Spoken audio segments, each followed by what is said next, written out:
The window shattered before Cassandra Harrington could scream.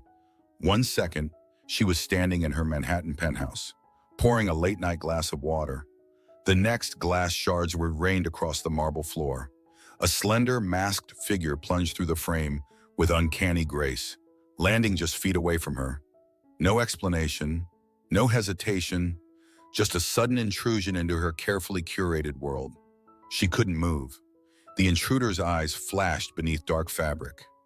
They spoke no words, but the tension in the air told her everything. This was danger incarnate. She felt a tremor run through her body, as if her soul had recognized the peril before her mind could catch up.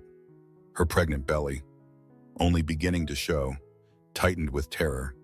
Suddenly, the figure raised a gloved hand revealing a photograph clenched in their fist. Cassandra's heart hammered.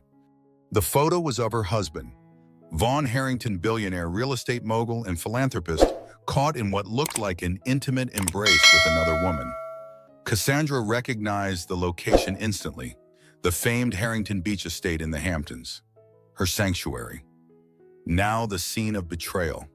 Her breath came in ragged gasps as the masked intruder calmly placed the damning photo on the kitchen island. The figure's gloved finger tapped it once, as if to say, "Look closely." An explosion of conflicting emotions overwhelmed her rage. Disbelief. Heartbreak. She had suspected Vaughn might be distant lately. But this, the swirling confusion, nearly stole her voice. Just as abruptly as they had arrived, the figure ducked backward, pivoted on agile feet, and leapt back through the shattered window frame.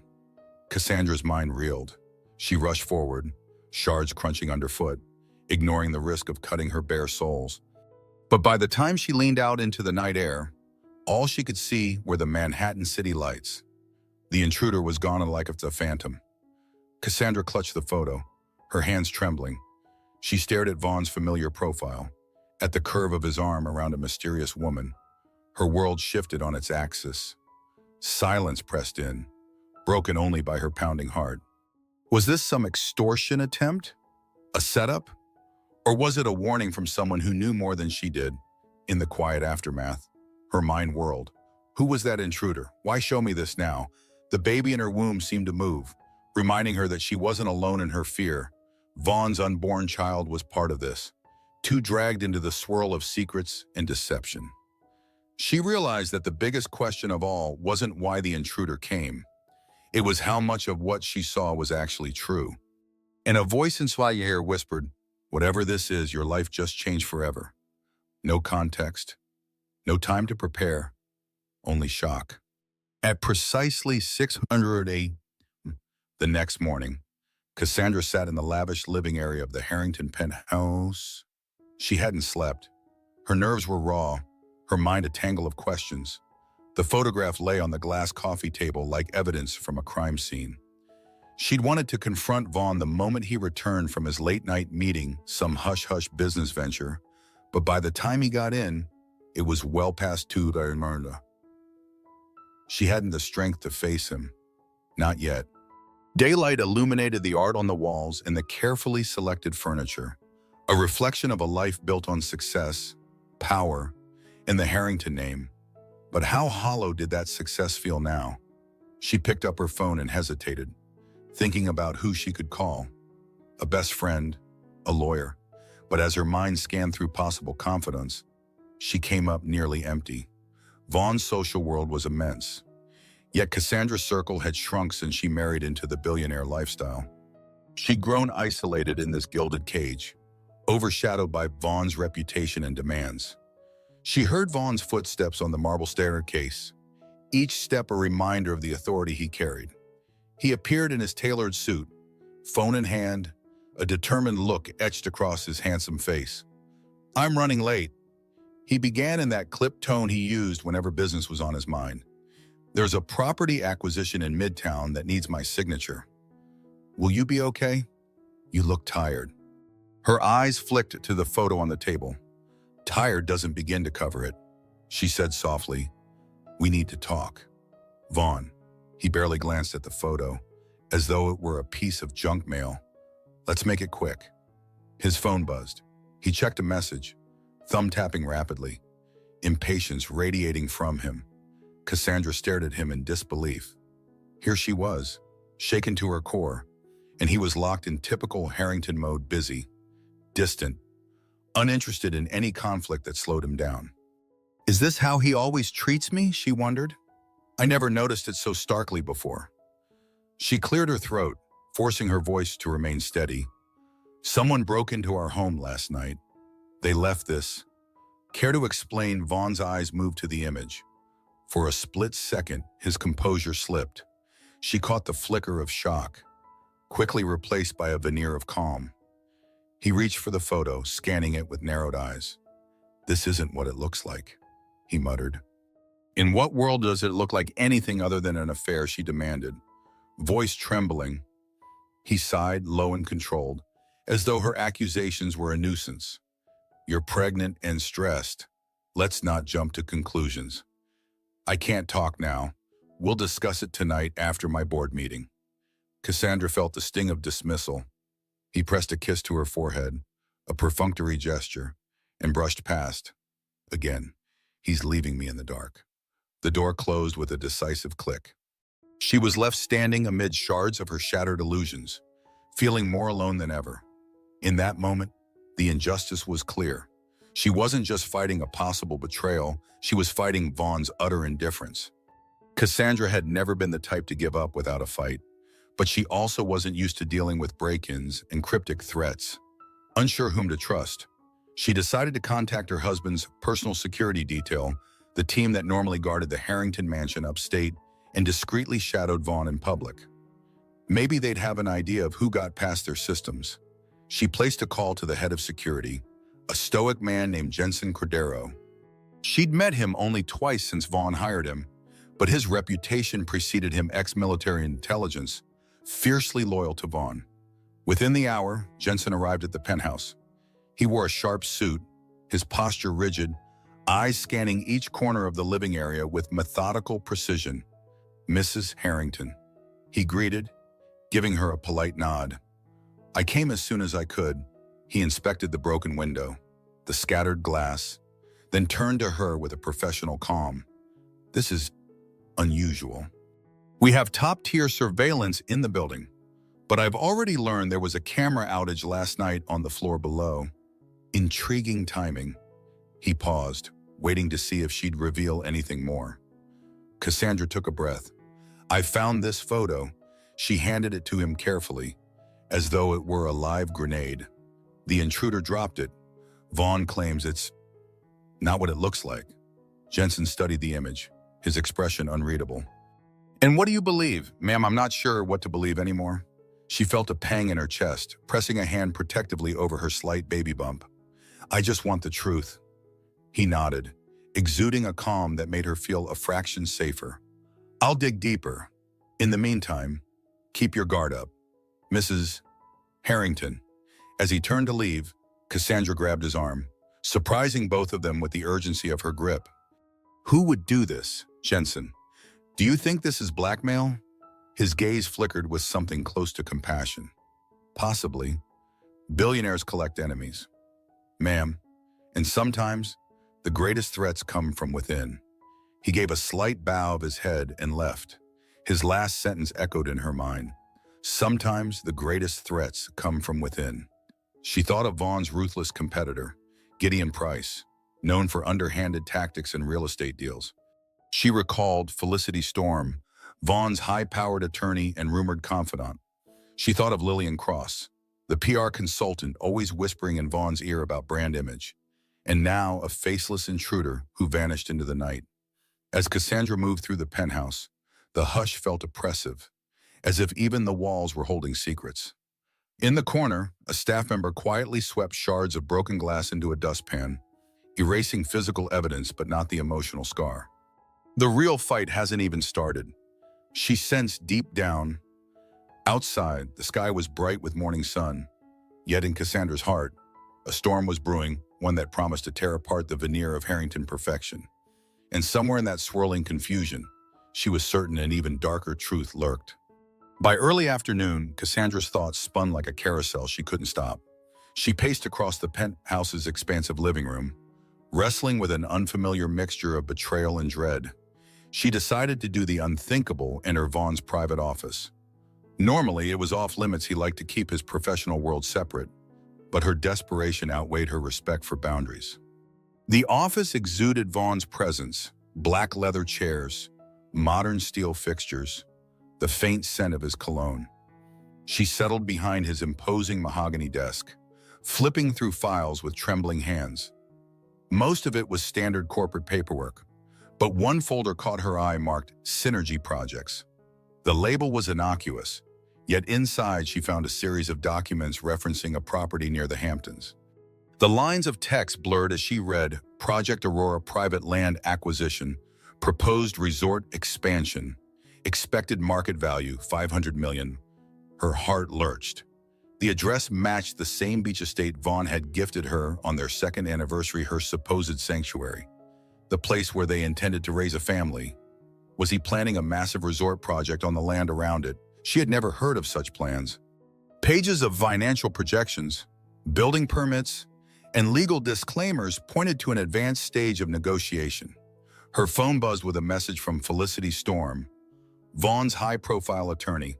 The text was curt: Mrs. Harrington, Vaughn asked me to inform you that any queries about his business dealings should be directed to me. Please refrain from digging through private files. We need to manage all communications carefully, especially during your pregnancy. Cassandra's chest tightened. So they already knew I'd be looking. She felt cornered, belittled, excluded from decisions that impacted her own life. Anxiety roiled in her stomach, followed by anger. The man she trusted, the father of her child, treated her like an outsider, unable to process more. She walked out of the office and nearly collided with Elise, the household's discreet personal assistant. Elise hesitated, eyes shifting nervously. Ma'am, are you all right? I heard Ray's voices earlier. No, Elise, I'm not all right, Cassandra managed, tears threatening. But thank you for asking. Elise lowered her gaze. If you need anything, I'm here. With that quiet, simple statement, Cassandra felt a tiny spark of hope. Perhaps she wasn't entirely alone. But any relief evaporated when Elise added, almost under her breath, just be careful with what you say around certain staff. Some of them report directly to Mr. Harrington. And there it was, confirmation that Vaughn had eyes and ears everywhere. Cassandra was being systematically isolated, whether intentionally or not, from the truth of what was happening in her own home. The more she probed, the more walls she found. Stepping back into the hallway, she clenched her fists, realizing the depth of her predicament. She was pregnant, powerless, and overshadowed by Vaughn's empire. If that photo was real, if an affair existed, she stood to lose more than just her marriage. She could lose the very security she'd counted on. Evening descended on Manhattan, bringing a gray drizzle that streaked the penthouse windows. Cassandra settled on the edge of the king-size bed in the master suite. She glanced at the clock, 7:15 p.m. Vaughn was late again. Every minute that passed without him walking through the door fueled the coil of anxiety in her stomach. She tried to calm herself by skimming through baby books. Bright images of tiny outfits and parenting advice blurred together. Her hand stroked her belly, longing for reassurance. The baby was the one bright spot in her life, an anchor in an ocean of uncertainty. Yet, with each day's new suspicion, she wondered if bringing a child into this environment, it was a grave mistake. Her phone buzzed. She stared down at the screen, expecting a terse message from Vaughn. Instead, an unknown number appeared. She felt a spike of dread but answered anyway. Is this Cassandra Harrington? A woman's voice asked, breathless, shaky. Yes. Who's calling? You don't know me, the caller whispered, but you need to be careful. I work in the Harrington legal team, please. Don't mention my name. There are documents being prepared regarding your potential mental instability. It's a strategy in case of a public dispute. Cassandra nearly dropped the phone. Excuse me, what are you talking about? A pause on the line. Then the woman continued hurriedly. They're painting you as emotionally unfit, possibly postpartum depression waiting to happen. If Vaughn decides to push you out, he can claim your pregnancy hormones are impairing your judgment. He might label you unstable if you question him publicly. The line clicked. The caller was gone. Cassandra's mind whirled. Could Vaughn really do that? He was known to be ruthless in business, but she never believed he'd turn that ruthlessness on her. Yet the mention of postpartum depression used as legal ammunition stung like a viper. Her breath turned shallow. He's planning for every scenario, even a fight for custody. A wave of nausea gripped her. She rushed to the bathroom, emptily retching into the sink. This was no longer just about a suspected affair. It was about her sanity, her credibility, her unborn child's future. Shaken, she looked at her reflection in the mirror, eyes swollen with tears. She remembered the early days of their relationship, his gentle courtship, the nights of laughter, the promise of building a life together. Now she felt like an interloper in Vaughn's carefully orchestrated empire. Finally, the front door opened downstairs. She heard Vaughn's footsteps, his low murmur on a phone call. The rhythm of her heart pounded in her ears. She had to confront him. But how if she confronted him too harshly? He'd turn the narrative against her. If she stayed silent, she risked being erased from the story of her own marriage. She dried her eyes, steeling herself. No matter what happened next, she had to protect herself and her baby. Cassandra had never imagined she'd be digging through old press clippings to understand her husband. Yet here she was, hours later, hunched over a stack of business magazines, newspaper articles, and archived interviews about Vaughn Harrington's rise. The more she read, the more she saw a pattern, moments of brilliance laced with cold pragmatism. He had destroyed rivals, outmaneuvered regulators, and weathered multiple lawsuits to expand his real estate kingdom. One article in particular caught her attention. It detailed Vaughn's acquisition of an old family estate from a minor European nobleman. The piece framed Vaughn as a hero, rescuing the property from debt, but an anonymous quote said otherwise. He bullied us into selling at half its true value. He exploited our financial desperation.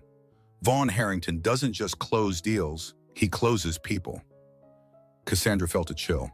She'd known Vaughn was ambitious, but this painted him as a man who could justify almost any action to get his way. She recalled how he told her once, "Business is war. Cassie, you either conquer or get conquered." She chalked it up to confidence, a typical CEO bravado. Now that bravado felt more ominous. She flipped through more archives and stumbled upon references to Vaughn's father, Everett Harrington. The elder Harrington had built the foundation of their family fortune, but died under murky circumstances years ago, an accident on a yacht, rumored to involve gambling debts. Another article hinted that Vaughn's mother had left unexpectedly when he was a teen, leaving Vaughn to be raised by tutors and staff. Could those old wounds have shaped him into a man who guarded his emotions behind an impenetrable fortress? A memory surfaced, a conversation they'd had once. Over a glass of wine, Vaughn had let slip a single tear as he mentioned never truly knowing maternal warmth. Cassandra, moved by his vulnerability, believed she could fill that void. Now she wondered if she had merely opened herself up to be his next conquest in addition to his empire, rather than a partner. In the hallway behind her, a floorboard creaked. She jumped, heart pounding.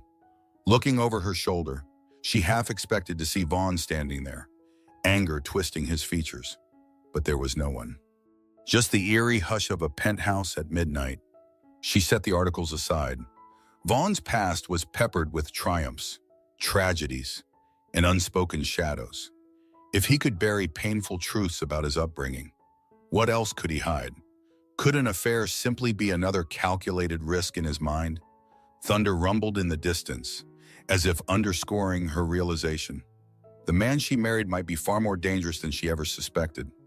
The next day, Cassandra received a surprising call from a voice she hardly recognized, Roger McLean, an old friend from her college days. They drifted apart after graduation, but he remained in the city, building a career in finance. Cassandra recalled inviting him to her wedding, but he'd been abroad. She hadn't heard from him in ages. "Cassandra," he said cautiously, I hope I'm not intruding. I got your number from an old mutual friend. Is everything okay? I heard a rumor that something happened at your penthouse." Her first instinct was to dismiss him. to keep her troubles hidden. But desperation won out. Within an hour, Roger was at the Harrington penthouse, looking uncomfortable in its opulence. Cassandra led him to a side lounge away from staff ears. There, over a cup of tea she couldn't bring herself to drink, she poured out the recent events: the break-in, the photograph, Vaughn's cold reaction, the phone call about legal strategies branding her unstable. By the end, Roger was pale with shock. "This is insane," he said, hands fidgeting. "You think Vaughn is what actually setting you up to take a fall?" She hesitated, hugging her arms around herself. "I'm not certain, but I know something is off. I don't trust him anymore. I need someone on my side, someone who's not on his payroll." Roger's eyes flicked around, like he suspected hidden microphones. "You know how powerful he is, Cass. I've heard colleagues whisper about Harrington's methods. He can ruin people without them seeing it coming." "Then help me see it coming," she pleaded. "I need an ally." He exhaled. "I can try. I have contacts in the finance sector who might know details about his acquisitions. If Vaughn is funneling money into something shady, or if he's planning a major project, I might dig up evidence." His willingness to help sent a wave of relief through her. She realized how isolated she'd been in Vaughn's world. Perhaps the reappearance of an old friend was the lifeline she desperately needed.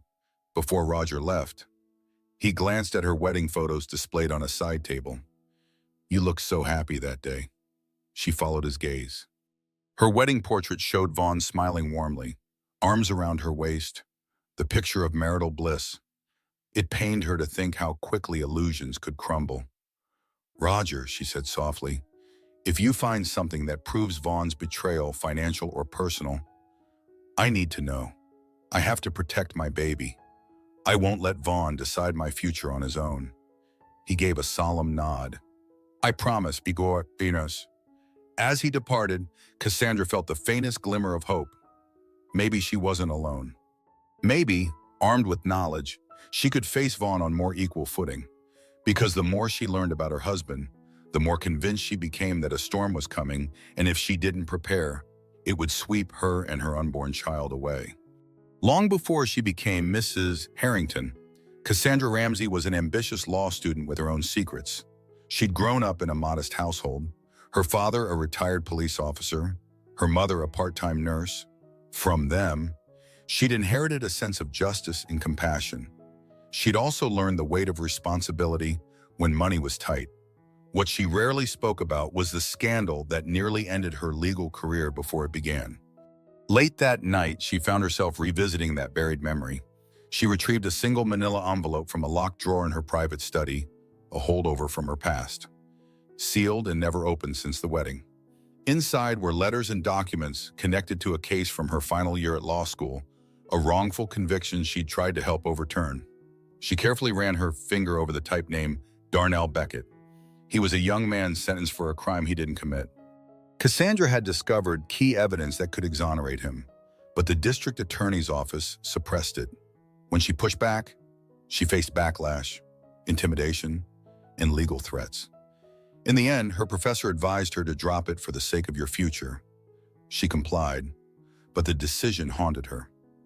Darnell remained behind bars for another 2 years before a higher court finally cleared him. Cassandra never forgave herself for not doing more. That sense of guilt was a scar she carried silently. And now, seeing how Vaughn manipulated reality, how attorneys could twist truths, those old wounds flared. As her fingertips traced the edges of the documents, she wondered if the same fear that stopped her back then was holding her captive now. "Will I run from another fight, this time against my own husband?" Down the hall, she heard muffled voices. Vaughn had returned from a dinner meeting, speaking quietly with someone, Felicity Storm. Perhaps, or another confidant. Cassandra stood, carefully placing the envelope away. She emerged into the corridor to catch Vaughn at the top of the stairs, the phone pressed to his ear. He ended the call abruptly when he spotted her.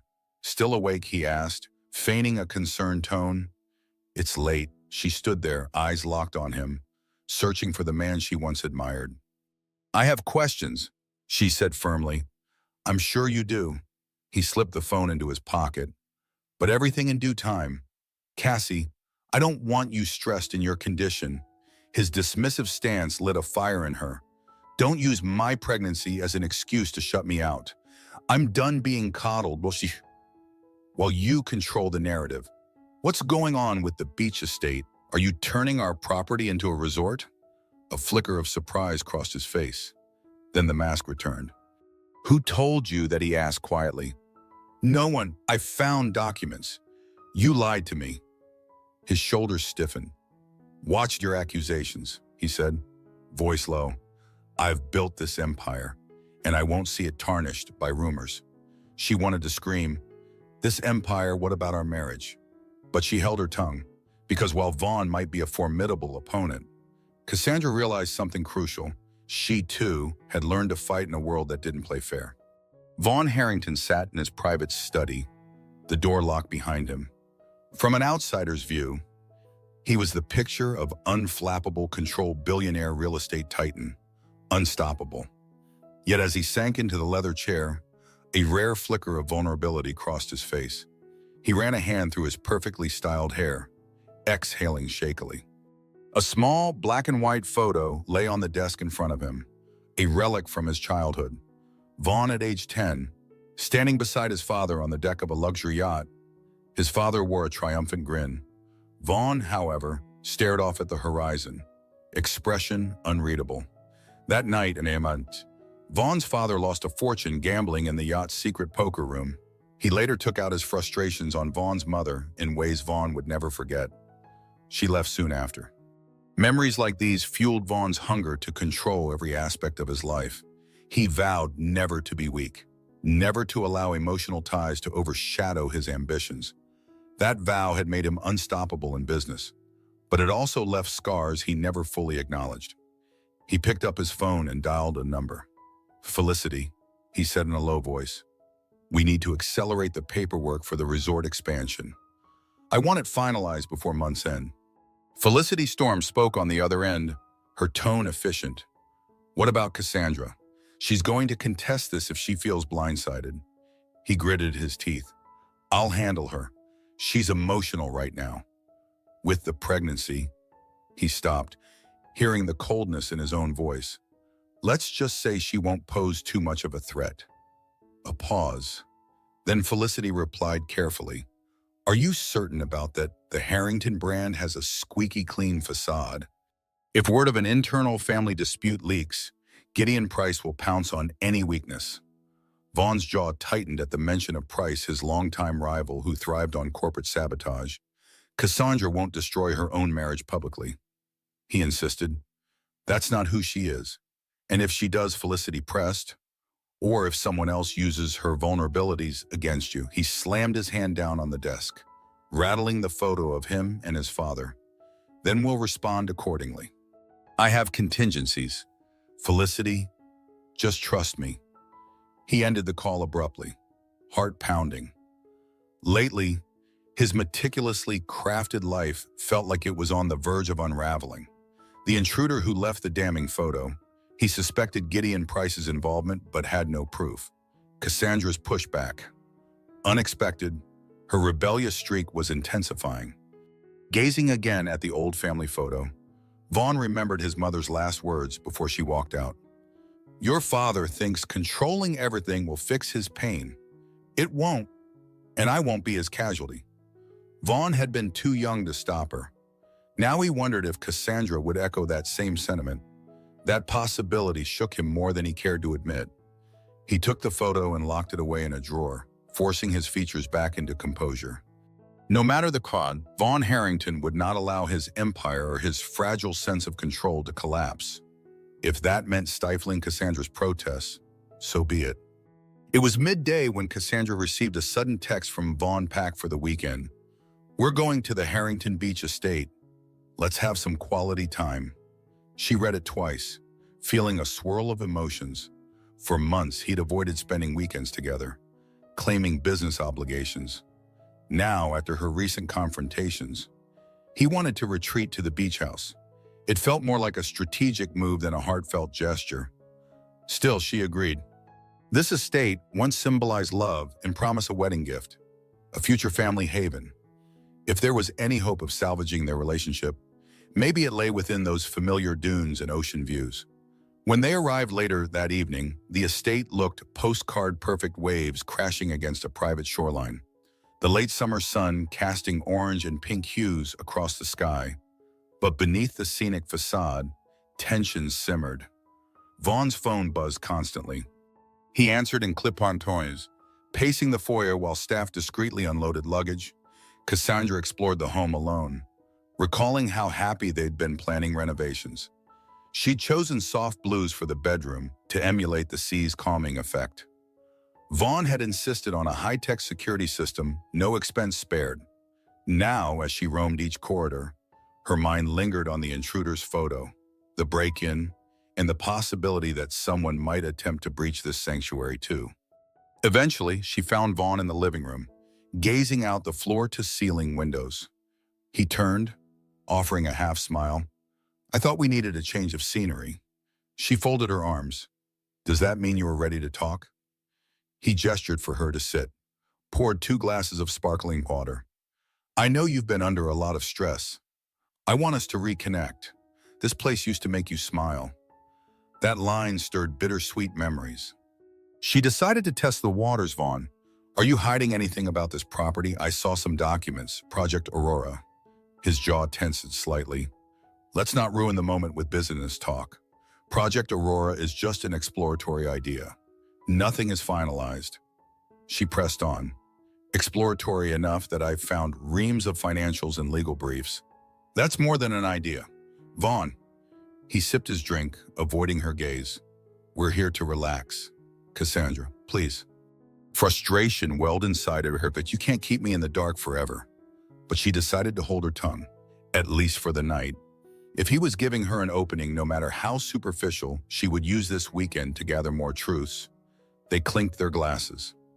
Outside, the sun dipped below the horizon, bathing the sky in fiery colors. Inside, the unspoken tension was like a coiled spring. Cassandra silently vowed that if Vaughn wouldn't confess on his own, she'd find the answers herself. One way or another, the beach house would bear witness to the collision of secrets that threatened to tear them apart. Late that night, after Vaughn drifted off to sleep, Cassandra found herself awake, restless. The ocean breeze whispered through the slightly open balcony door, carrying with it the tang of salt and something else, a sense of unease. She slipped out of bed, careful not to disturb Vaughn, and tiptoed across the plush carpet toward the hall. The estate was silent except for the distant hush of waves. She navigated to Vaughn's private study in the West Wing. It was smaller than his Manhattan office, but still lined with heavy, locked cabinets. On the desk sat a sleek laptop, powered down. She tried opening a few drawers locked. She expected no less. Suddenly, she thought she heard movement outside the window. Her heart pounded. The beach estate was secluded. So who would be lurking at this hour? She approached the curtains, peering out into the moonlit garden. At first, she saw nothing but hedges and the outlines of palm fronds swaying gently. Then a shadow moved, just a slight flicker against the pale stone wall. Her pulse quickened. Could it be that same intruder from the penthouse? She was torn between fear and curiosity. She carefully unlatched the window. The night air rushed in, cool and heavy with sea mist. She leaned out, scanning the yard. Footsteps rustled the grass, a figure in dark clothing, perhaps 50 yards away, slipping between the hedges. She considered shouting or calling security. But if this person was indeed connected to the earlier break-in, maybe they held answers. She ducked back inside, shutting the window quietly. Her breath came in shallow bursts. She needed help. But who could she trust? Vaughn's staff all seemed loyal to him. Cassandra tiptoed to the door leading to the main hall, only to find Jensen Cordero stepping out of the shadows. She nearly gasped in alarm. He placed a finger to his lips. "Mrs. Harrington," he whispered. "I'm here on Mr. Harrington's orders to tighten security. I saw someone outside. 2. Stay inside." It was both a comfort and a fresh worry that Vaughn's security chief had also noticed. "What if they break in?" she whispered back. "I won't let that happen," Jensen replied. Voice steady, he motioned for her to remain where she was while he slipped through a side door. presumably to confront the trespasser. Cassandra's heart drummed louder. That she and Vaughn might again be targets was terrifying. But more unsettling was the thought, what if they weren't targets? What if these intruders were watchers gathering evidence of Vaughn's wrongdoing, or even blackmail material? She waited, body taut with adrenaline, for Jensen to return. Minutes stretched long. Outside, the wind carried the faint echo of footsteps, or possibly just the ocean's roar. When Jensen finally reappeared, he gave her a grim shake of his head. They got away. Cassandra nodded, swallowing the lump in her throat. This second close call underscored an awful truth. Secrets were swirling around the Harrington estate, and people were watching.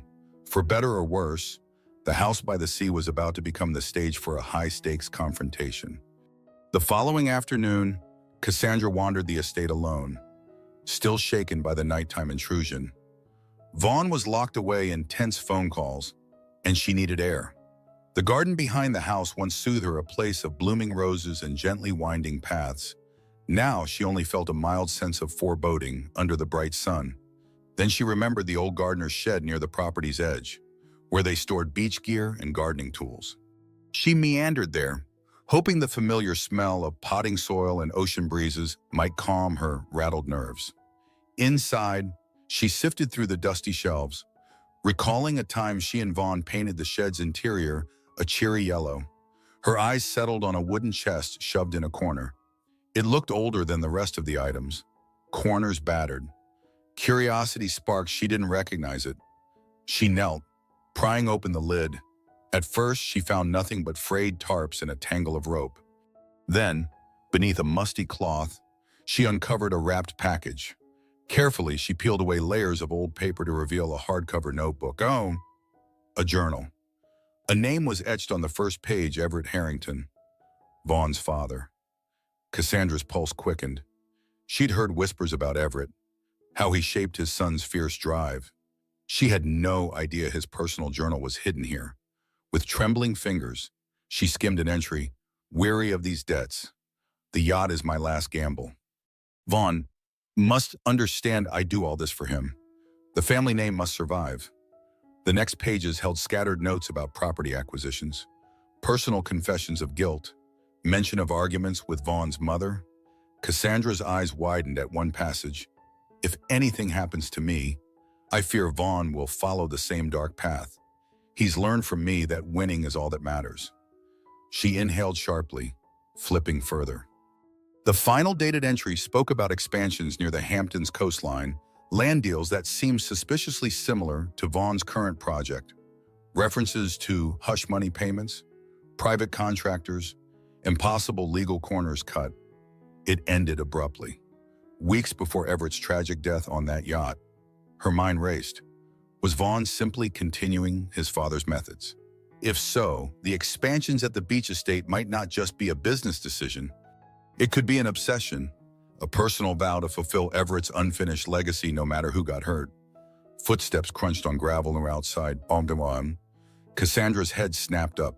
She quickly hid the journal under her blouse. Heart pounding. Through the shed's dusty window, she caught a glimpse of Gideon Price, Vaughn's ruthless competitor. He was prowling along the perimeter fence, phone to his ear. How did he get inside Harrington property? Her heart hammered. The lines were blurring.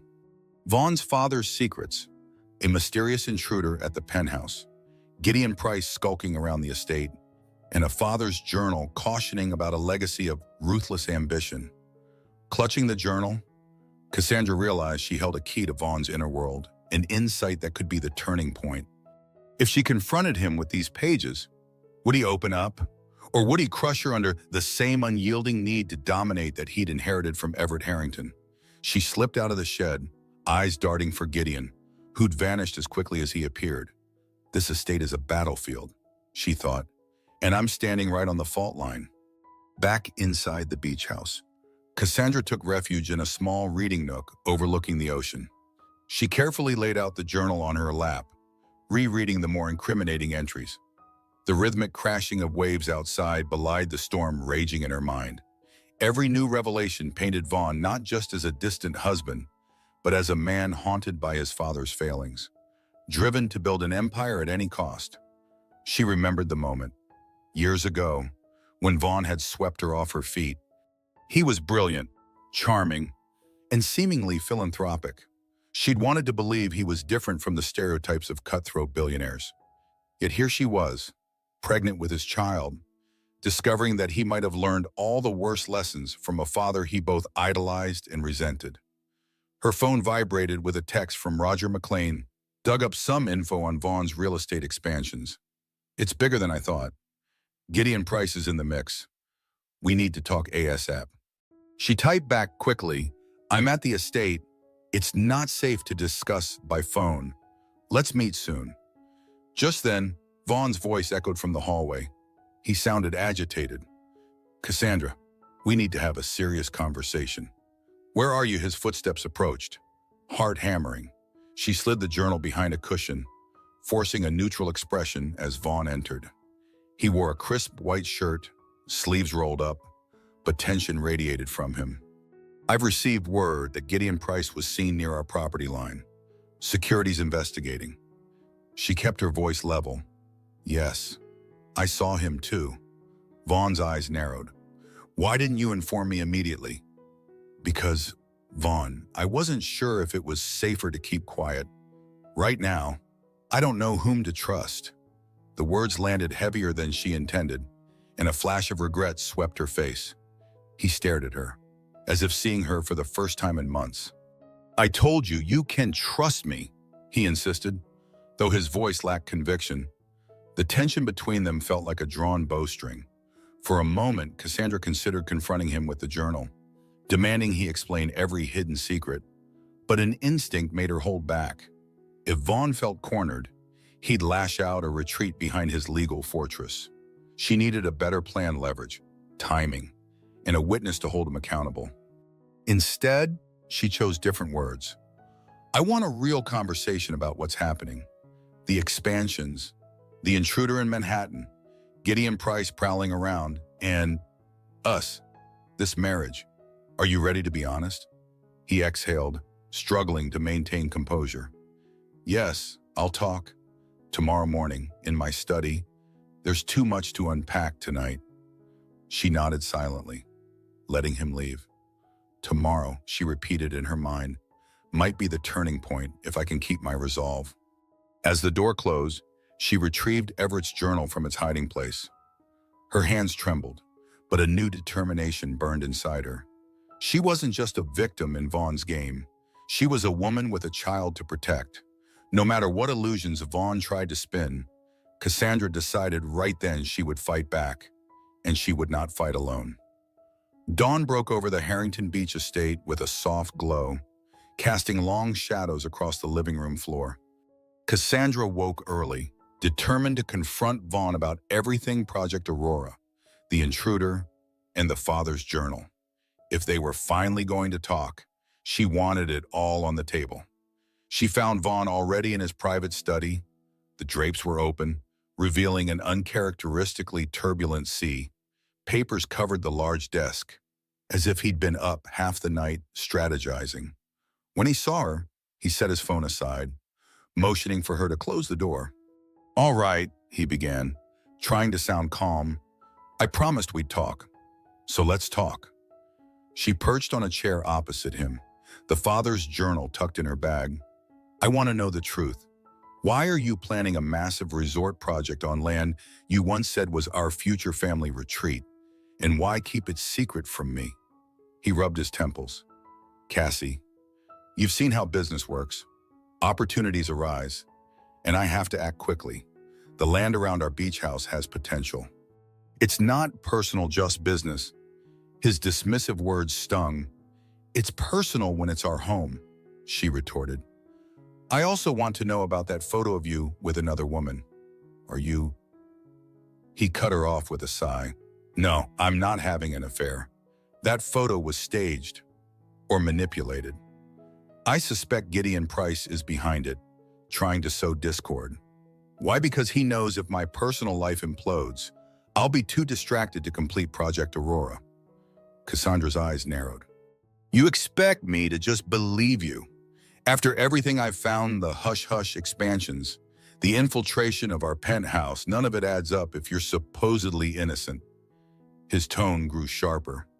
I'm telling you, Gideon wants to undermine me. He's tried sabotage before leaked rumors, bribed employees. Now he's using you. You think I'd risk fatherhood for some fling?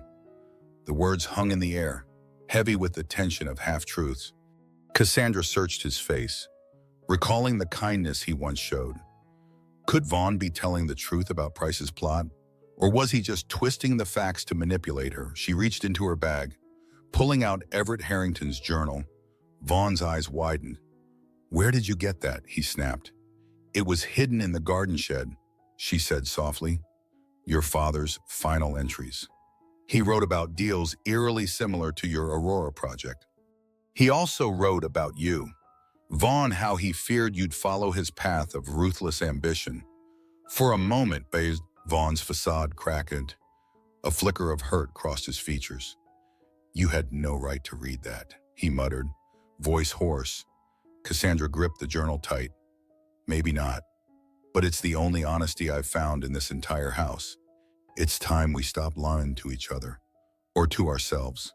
She waited for Vaughn's reaction, heart pounding. He stared at the journal like it was a loaded weapon.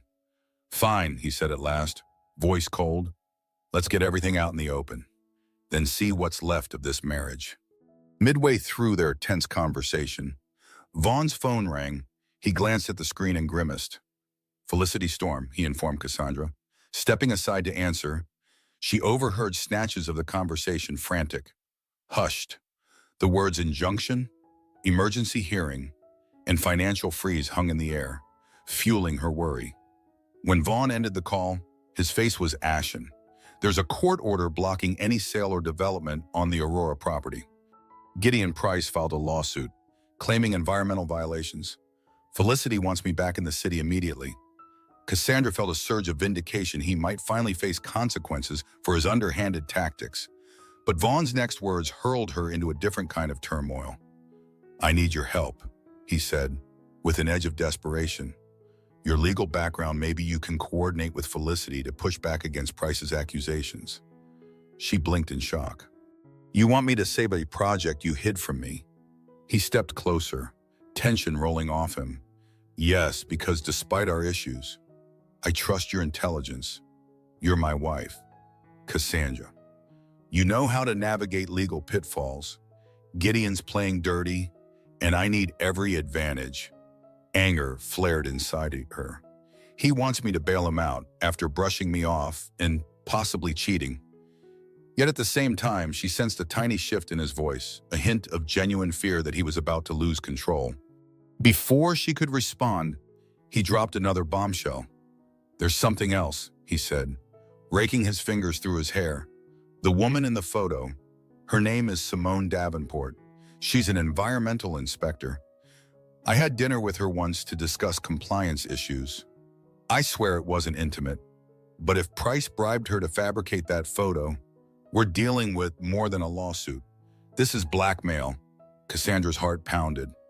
You lied to me about the nature of that meeting. Of course I assumed the worst. Vaughn's expression wavered between regret and frustration. Yes, I downplayed it. It was a closed-door dinner, but strictly business. I was trying to keep it quiet so no one would sabotage the project. Clearly, I underestimated Price. Silence stretched, thick with tension. Cassandra felt torn. If Vaughn was telling the truth, then Gideon Price was the real villain orchestrating betrayals. But Vaughn's secrecy, his controlling approach, none of it could be excused. At last, tears pricked Cassandra's eyes. You still use lies to manipulate me, she whispered. About Aurora, about Simone, about everything. And now you want me to help defend your empire? Vaughn's gaze softened. He tentatively reached for her hand. I know I've hurt you. I know I'm flawed, but we're married. Cassie. Do we really want to let Gideon Price tear us apart? This was the first time in months she'd seen him display something resembling humility. Yet the wound he'd inflicted was deep. As she stood there, torn between anger and lingering love, She felt the first wave of emotional collapse wash over her, a sense that her world was caving in, leaving her unsure which path to choose. Fleeing Vaughn's study, Cassandra hurried down the corridor, trying to escape the intensity of that conversation. She needed fresh air, time to think, but on her way to the patio, she nearly collided with Jensen Cordero, the head of security. He steadied her with a firm hand. "Mrs. Harrington, you look shaken. Is everything all right?" She noticed genuine concern in his eyes. "I'm fine," she managed, her voice unconvincing. "Vaughn and I just had a difficult talk." Jensen nodded, stepping aside to let her pass. Then, as if on impulse, he added, "Ma'am, you should know I filed a report about last night's trespasser. The footprints in the garden matched a size that might belong to Gideon Price or one of his associates. But we have no conclusive proof." A tremor of relief mingled with fear. "I believe Vaughn," she whispered, surprising herself. "He says Gideon's behind this elaborate sabotage. I just don't know if that makes Vaughn trustworthy or just less of a villain." Jensen hesitated, then spoke quietly. "I served in military intelligence before I joined Mr. Harrington. I've seen men twisted by power. Vaughn is driven, yes, but he does have lines he won't cross, at least from what I've observed." He paused. "However, Price is known to be merciless. If he's targeting you, it's serious." She swallowed hard. "That's what Vaughn claims. But why target me? I'm not the mogul." Jensen's gaze flicked around to ensure no one overheard. "Because you're Vaughn's closest weakness. Gideon's cunning enough to strike where it hurts most the heart. The photograph was just the first shot. He'll escalate." Her blood turned cold. She was the weak link. Of course, targeting the pregnant wife threatened Vaughn's emotional stability, creating a scandal that could upend his business deals. Everything was interconnected: the rumored affair, the environmental lawsuit, the intruder's ominous visits. Cassandra shivered, imagining Gideon watching from the shadows, pulling strings. Jensen's expression softened. "If you need protection, or if you find yourself in a vulnerable situation, call me directly. I'm not just loyal to Mr. Harrington. I care about your safety too."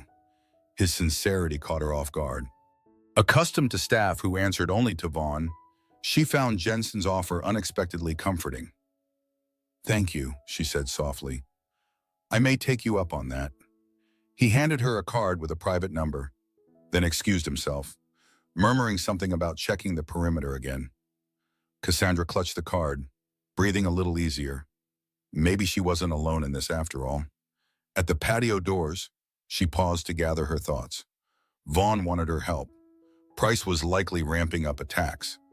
Jensen had her back, at least partially, but did she have the strength to navigate these power plays while protecting her unborn child and her own heart? Stepping outside, she felt the sea breeze on her face, reminding her that life existed beyond corporate wars and hidden agendas. For the first time in weeks, a glimmer of determination flickered. If Vaughn was truly in danger from Price, and if she was the pawn in their game, maybe it was time she flipped the board altogether. The stress of the last few days finally took its toll on Cassandra that evening. She'd retreated to the master bedroom, determined to rest, but her mind refused to settle. Thoughts of Gideon Price, Vaughn's confession, and the father's journal churned like a storm in her head. Her heart raced, and her temples throbbed. Somewhere around midnight, a sharp pain knifed through her lower abdomen. She doubled over, clutching the sheets, her breath catching. Panic flared the baby. Fear overshadowed every other worry. She needed help.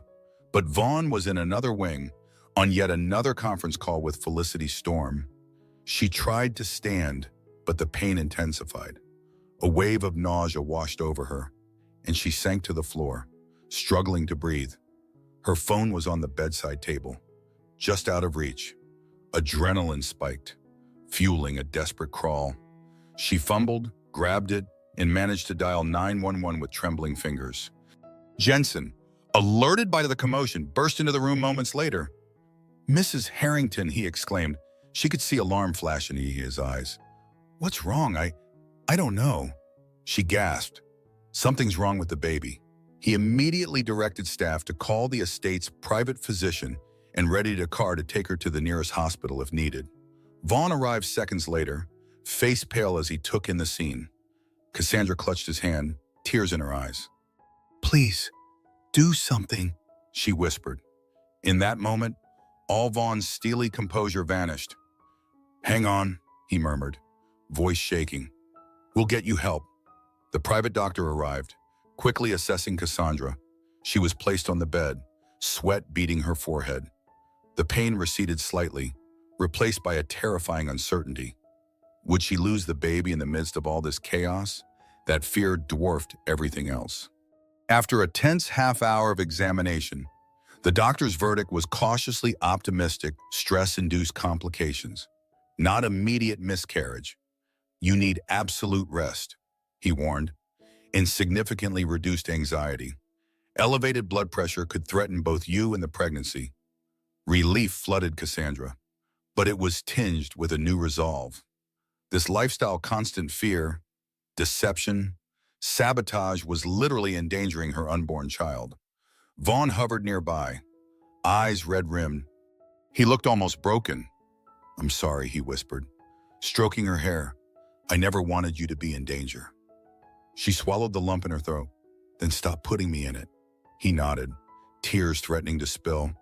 "I'll shut down the entire Aurora project if that's what it takes." Something shifted in her. She realized that Vaughn might actually be willing to sacrifice his ambition for her and the baby. But is it too late? She lay back, the doctor administering a mild sedative. As her eyelids grew heavy, one thought burned in her mind. If Gideon Price had aimed to strike at Vaughn's most vulnerable point, he succeeded. Cassandra's health was collateral damage. Yet in that pain, a second wave twist was born.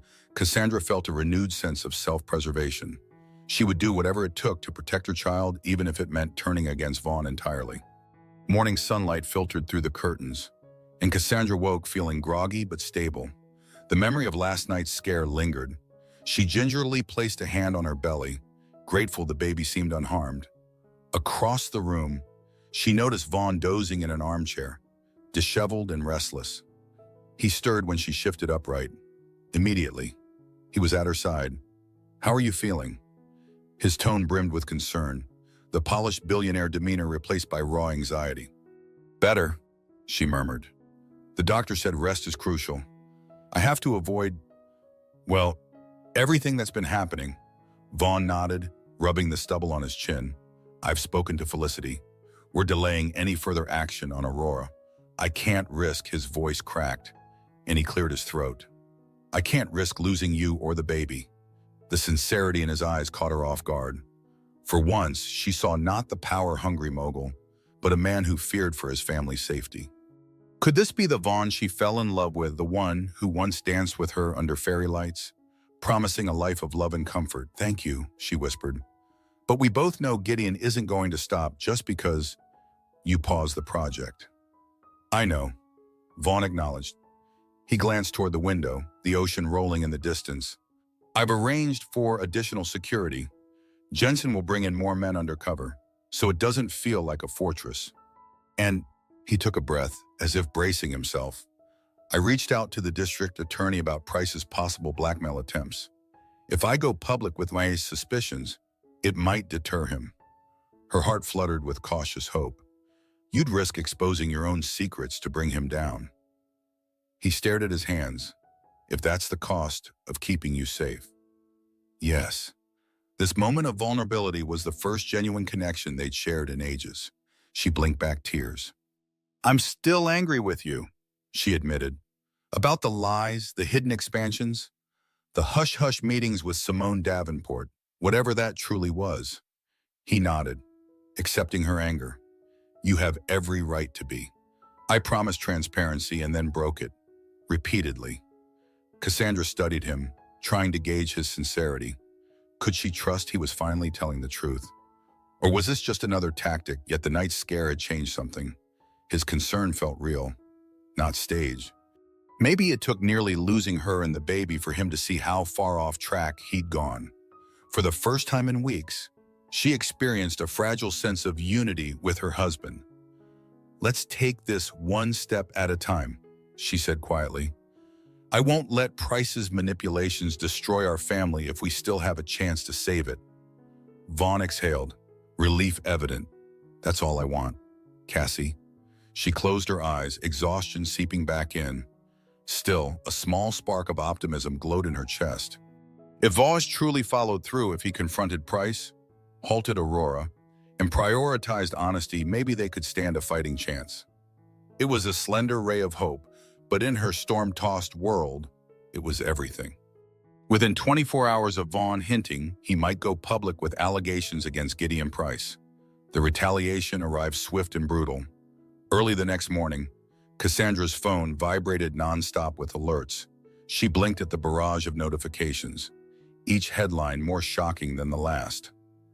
Harrington scandal, alleged affair, photos leaked sources, claim Harrington wife's mental breakdown, endangers unborn child, Gideon Price speaks out. I'm just defending environmental concerns. Pause at Cassandra's stomach twisted. She barely had the strength to sit up after her health scare, yet the world was on fire.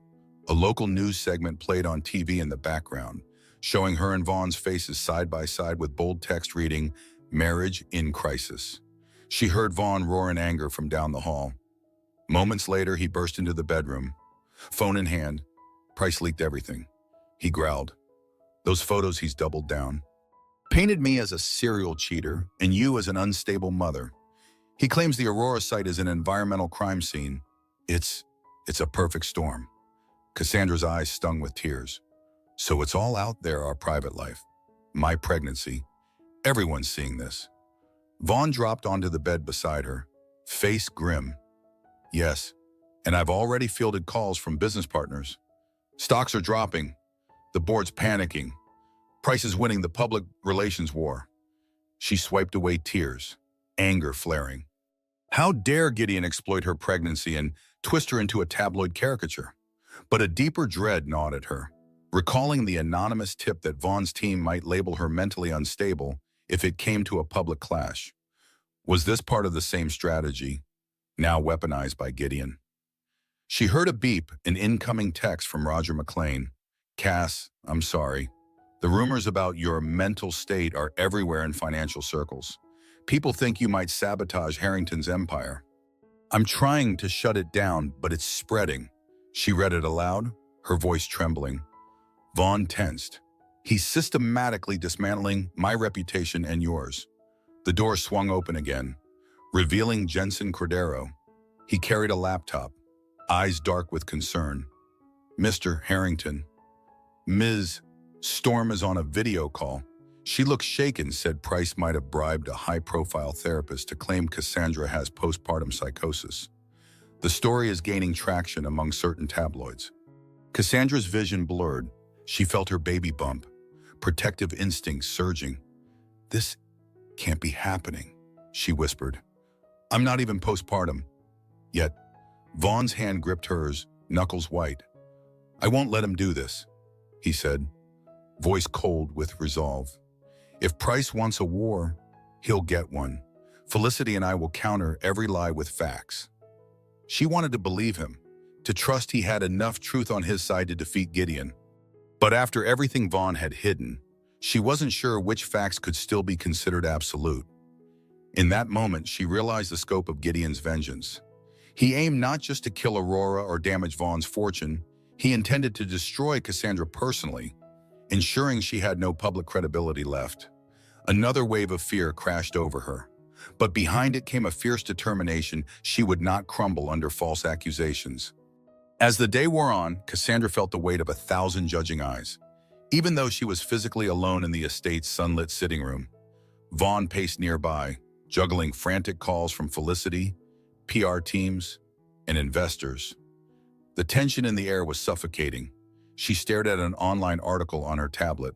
The sensational headline read, "Is Cassandra Harrington a danger to her own child? Inside sources say yes." Her stomach churned with rage and heartbreak. This is my life, they're dismantling with a few keystrokes. She could no longer be passive. Taking a shaky breath, she pulled Vaughn aside.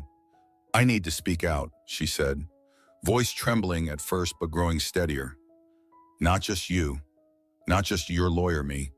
If I stay silent, people will believe these lies. He looked uncertain. The media will twist your words. Cassie, you could be walking into a trap.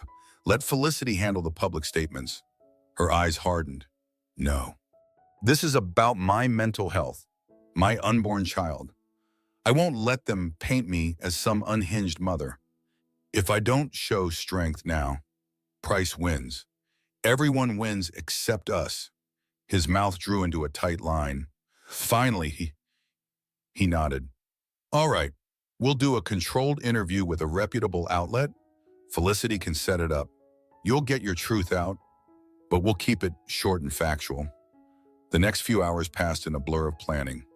Felicity Storm joined by video call, looking haggard yet determined. She arranged for a one-on-one interview with a well-respected journalist from a major national network. It would be recorded at the estate, so Cassandra wouldn't need to risk traveling given her medical condition. You must stay calm, Felicity warned. If they sense emotional volatility, it'll confirm the rumors. Keep the focus on your health, your baby, and the falsehood of Price's claims. Cassandra breathed deeply. I'll do my best. When the journalist arrived, a composed woman named Lana Monroe Cassandra felt a surge of nerves. Vaughn hovered in the background, and while Jensen discreetly monitored the perimeter, cameras were set up in a cozy living room corner, bright lights transforming the tranquil space into a stage. Lana offered a sympathetic smile.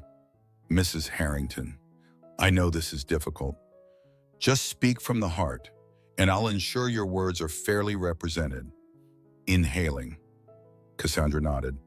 She settled into the armchair, smoothing the fabric of her dress over her baby bump. The camera's red light blinked on.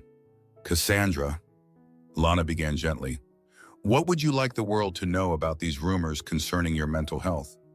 Cassandra found her voice, clearer than she expected. I want people to know I'm perfectly stable. Yes, I've endured stress, but I'm receiving medical support and my baby is healthy. The claims that I'm a threat to my child are baseless fabrications to damage my husband's reputation by targeting me. Though her heart raced, she held Lana's gaze. Speaking slowly and deliberately, she explained that she and Vaughn had challenges, like any couple, but false allegations and manipulated photos were being used to mislead the public. When Lana asked for proof, Cassandra maintained composure, implying ongoing legal measures without revealing too much. As the interview wrapped, Cassandra felt both drained and oddly uplifted. By choosing to speak, she'd reclaimed a piece of her narrative. Stepping away from the camera, she exhaled a breath she felt she'd been holding for days. It was only the start, but for the first time, Cassandra fought back on her own terms. The next morning, the interview aired on national television, and for a few hours, it seemed to quell the most vicious rumors. Cassandra's poised rebuttal garnered sympathy. Viewers saw a mother-to-be standing up against manufactured lies. Social media comments ranged from supportive to skeptical, but overall, the tide appeared to shift in her favor. Until midday, when the backlash struck, one of the estate's staff members, someone Cassandra barely knew, went on record anonymously, claiming Cassandra had violent mood swings and had once thrown a vase at Vaughn in a fit of rage. Tabloids picked it up instantly, painting Cassandra as unstable and manipulative. Worse yet, the staffer alleged she'd overheard Cassandra threaten to harm herself if Vaughn didn't cancel Project Aurora. Cassandra was stunned when Felicity broke the news over a frantic call. It's ridiculous, she cried. I've never thrown anything at Vaughn, and I'd never threatened. I can't believe they're publishing these lies. Felicity sighed. They're capitalizing on the attention from your interview. People are hungry for scandal. We're investigating who this staff member is. Vaughn suspects Gideon is bribing her. Rage replaced her shock. Could Gideon have embedded a spy in the household? She recalled Elise, the assistant who'd warned her not to speak freely, and felt a jolt of betrayal. Or was it someone else entirely? Cassandra confronted Vaughn, who was in the living room with Jensen and a handful of staff. Tension crackled as she demanded, who is this so-called witness? I want names. Vaughn's gaze swept over the nervous group. No one has come forward, But we'll find out. Rest assured, this person won't remain employed here. He cast a stern look at everyone. The Harrington estate isn't a place for traitors. Jensen stepped forward, arms folded. I'm reviewing security footage and staff logs to see who might have contacted the tabloids or left the premises suspiciously. The staff members exchanged uneasy glances. Elise stepped closer to Cassandra, whispering, "It wasn't me. I'd never do that. Please believe me." Cassandra gave a faint nod. She had to trust someone. Elise's eyes seemed earnest, though fear glistened there. For a moment, Cassandra thought she saw a spark of guilt in someone else's gaze, one of the housekeepers who avoided eye contact. But she couldn't be sure. Adding insult to injury, Gideon Price released a statement soon after, feigning ignorance. "I have no involvement in any household staff disclosures. As always, I stand for the truth. If Mrs. Harrington's staff is revealing concerning behaviors, the public has a right to know." His words dripped with insincerity. Cassandra clenched her fists, fury surging. Vaughn rubbed her shoulder in a half-hearted attempt at comfort. "Don't let him get to you." She shook him off, tears burning her eyes. "He already has. Every time I try to stand up, he's one step ahead. If we don't uncover the truth soon, I'll be smeared to the point of no return." Vaughn's jaw tightened. "We'll find out who's selling these lies. I promise." But as the day wore on, Cassandra's fragile hope wavered. She was fending off invisible attacks within her own home. Another blow had landed, pushing her closer to the brink. She needed a decisive victory or she risked losing everything. Night draped the Harrington estate in uneasy silence.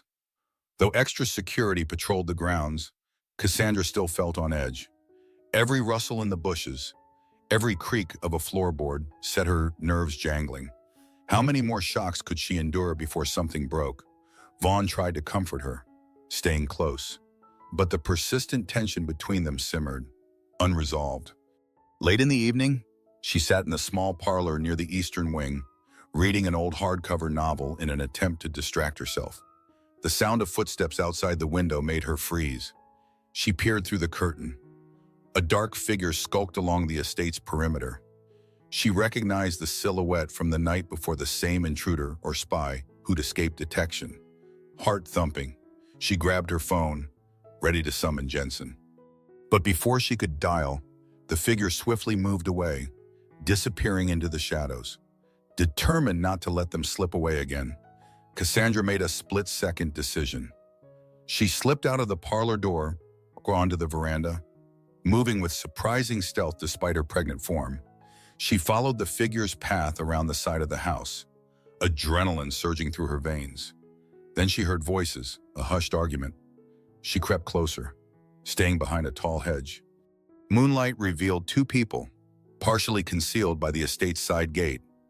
One she recognized as Gideon Price, his posture confident, face partially lit by the glow of a phone screen. The other figure was harder to see, wearing a hooded jacket. They spoke in low tones. Her heart pounded. "Gideon Price is here, on Harrington property. He's orchestrating something." She strained to catch snippets of their conversation, making sure the staff keeps feeding the tabloids. Gideon was saying, "Harrington is reeling. Only a matter of time before he caves." The other person mumbled a response, but Cassandra only caught, "We need more than rumors and financial records." She realized with a shock, they're trying to prove Vaughn's corruption to kill Aurora for good.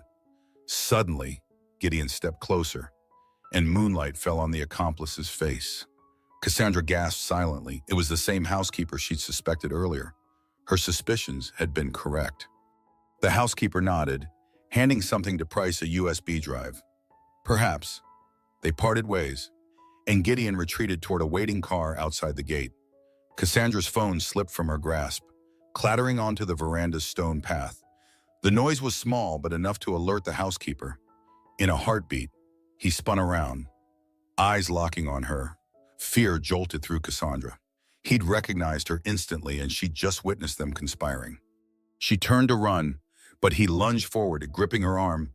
"Wait a minute," he hissed, eyes wild. Cassandra yanked away, crying out. The motion unbalanced her. She staggered, nearly falling, her abdomen clenched in terror. In that split second, Jensen appeared, gun drawn, flanked by two security officers. "Let her go," he barked. The housekeeper froze, loosening his grip. Cassandra scrambled backward, heart hammering. Lights flooded the area as more security rushed over. With the staff traitor cornered and Gideon long gone, Cassandra's shock turned to trembling relief.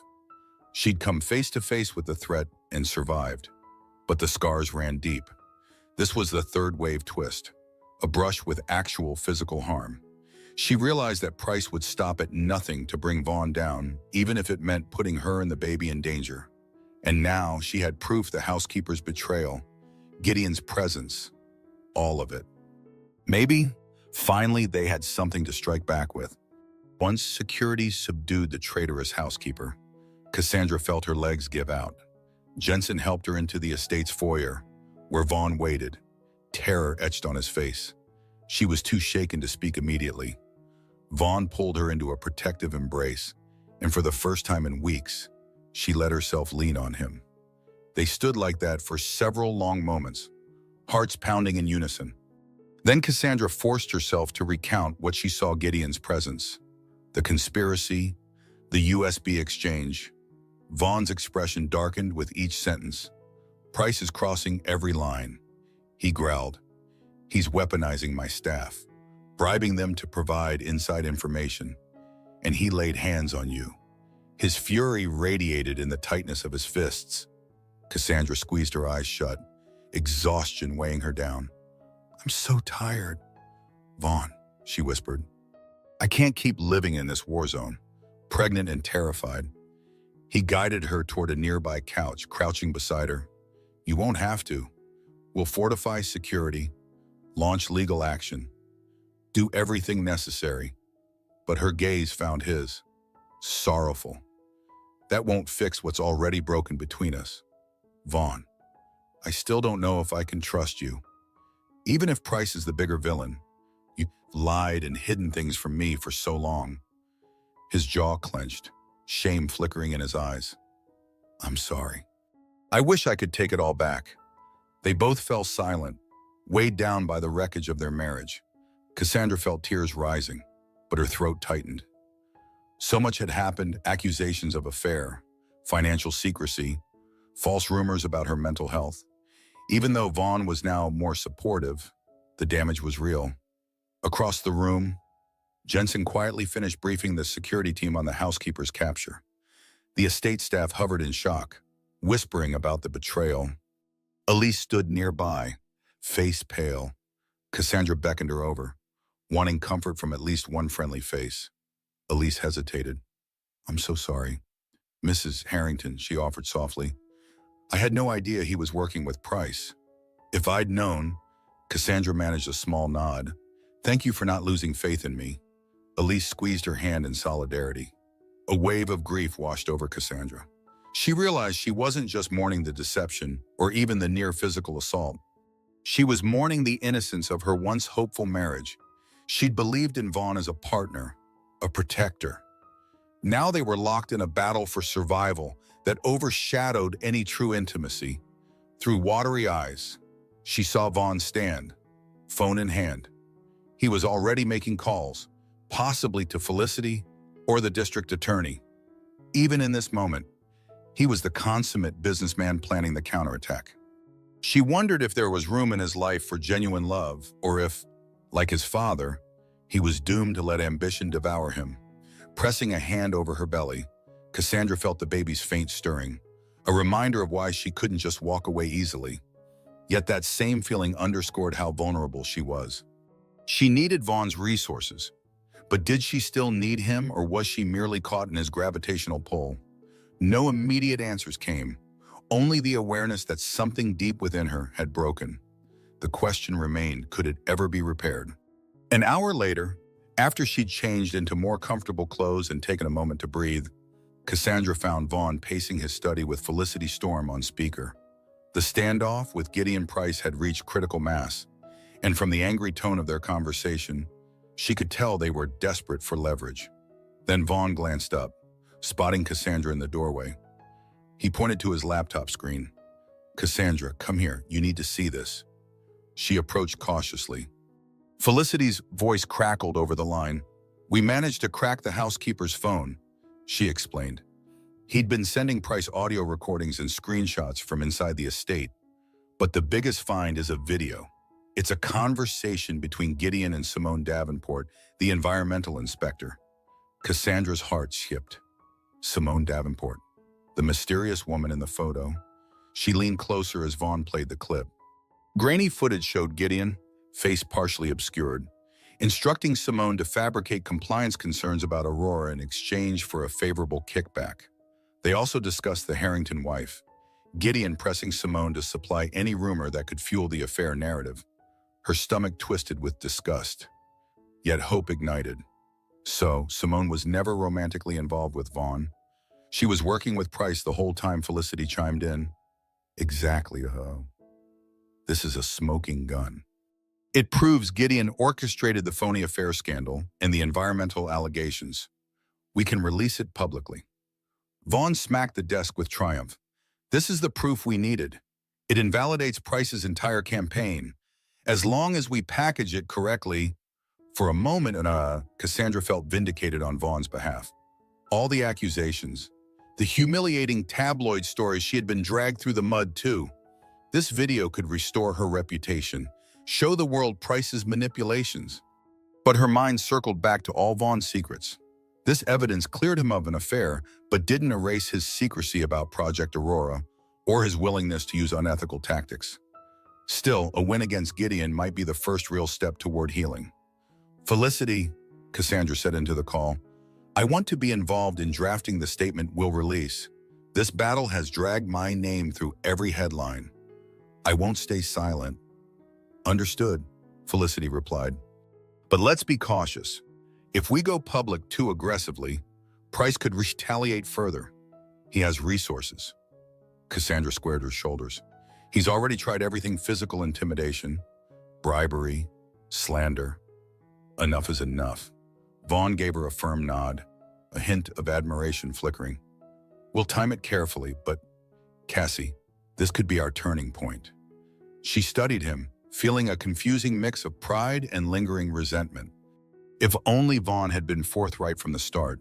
But perhaps this was how they'd move forward, standing side by side against a common enemy, forging a temporary alliance.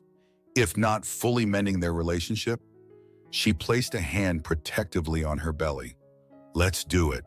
Let's expose Gideon Price for who he is. Despite the exhaustion, something like determination sparked in her chest. This evidence could bring them one step closer to freeing themselves from Gideon's grip, and maybe, just maybe, free them from the lies that had ensnared their marriage. By dawn the next day, a plan was in motion. With Felicity's guidance, Cassandra spent hours refining a public statement that would accompany the leaked video of Gideon and Simone. She poured all her pent-up frustration and hope into carefully chosen words. No more letting others speak for me. That afternoon, Cassandra summoned the courage to record a short, direct video. Vaughn arranged a neutral backdrop in the estate's study, an understated set with a plain wall and soft lighting. They wanted no trace of the lavish Harrington lifestyle to distract from the message. Cassandra sat on a simple wooden chair, her hands clasped over her baby bump. Vaughn and Felicity stood off camera, tension palpable. The red recording light blinked on, and she inhaled. My name is Cassandra Harrington, she began, voice steady but earnest. I'm speaking to address the lies and false accusations that have circulated about my marriage, my mental health, and the upcoming birth of my child. She paused, glancing momentarily at Vaughn, who nodded encouragingly. We're in this together. For now, in recent weeks, certain individuals have alleged that I was mentally unstable, that my husband was engaged in an extramarital affair, and that we posed a risk to our unborn baby. Today, we're releasing evidence that proves these claims were orchestrated by Gideon Price, a rival in the real estate sector, and Simone Davenport, an associate of his. She lifted the stack of papers on her lap, transcripts from the incriminating video, plus text messages recovered from the housekeeper's phone. We have documentation of bribery, blackmail, in a deliberate effort to undermine my family through deceitful narratives. For legal reasons, some details are redacted, but the truth is clear: these rumors are malicious fabrications. Her throat tightened, but she pressed on, summoning every bit of dignity. I also want to assure the public that my mental health is intact. My child and I are under professional care, and there is no basis to any claim suggesting otherwise. My husband and I may have private matters to resolve like any couple, but those have been twisted into grotesque falsehoods for someone else's gain. She allowed a small, trembling smile. No one should suffer in silence when malicious forces threaten to destroy their reputation and peace. I stand here today, not as a perfect individual, but as a woman determined to defend herself and her child against exploitation. With a final breath, she concluded, "I appreciate the support and understanding from those who have withheld judgment. And to those who perpetuate lies for profit or vendetta, your actions will be held to account." The camera's red light went off. Felicity nodded, satisfied. Vaughn stepped forward, placing a hand on Cassandra's shoulder. He whispered, "That was powerful." Exhaustion settled in, but Cassandra felt a measure of pride. This was her decisive action, facing the public glare head-on. She'd refused to be a silent victim or a pawn in Gideon's game. Whatever happened next, at least she'd stood up for herself and her unborn child. In the hours following Cassandra's public statement, a strange hush fell over the estate.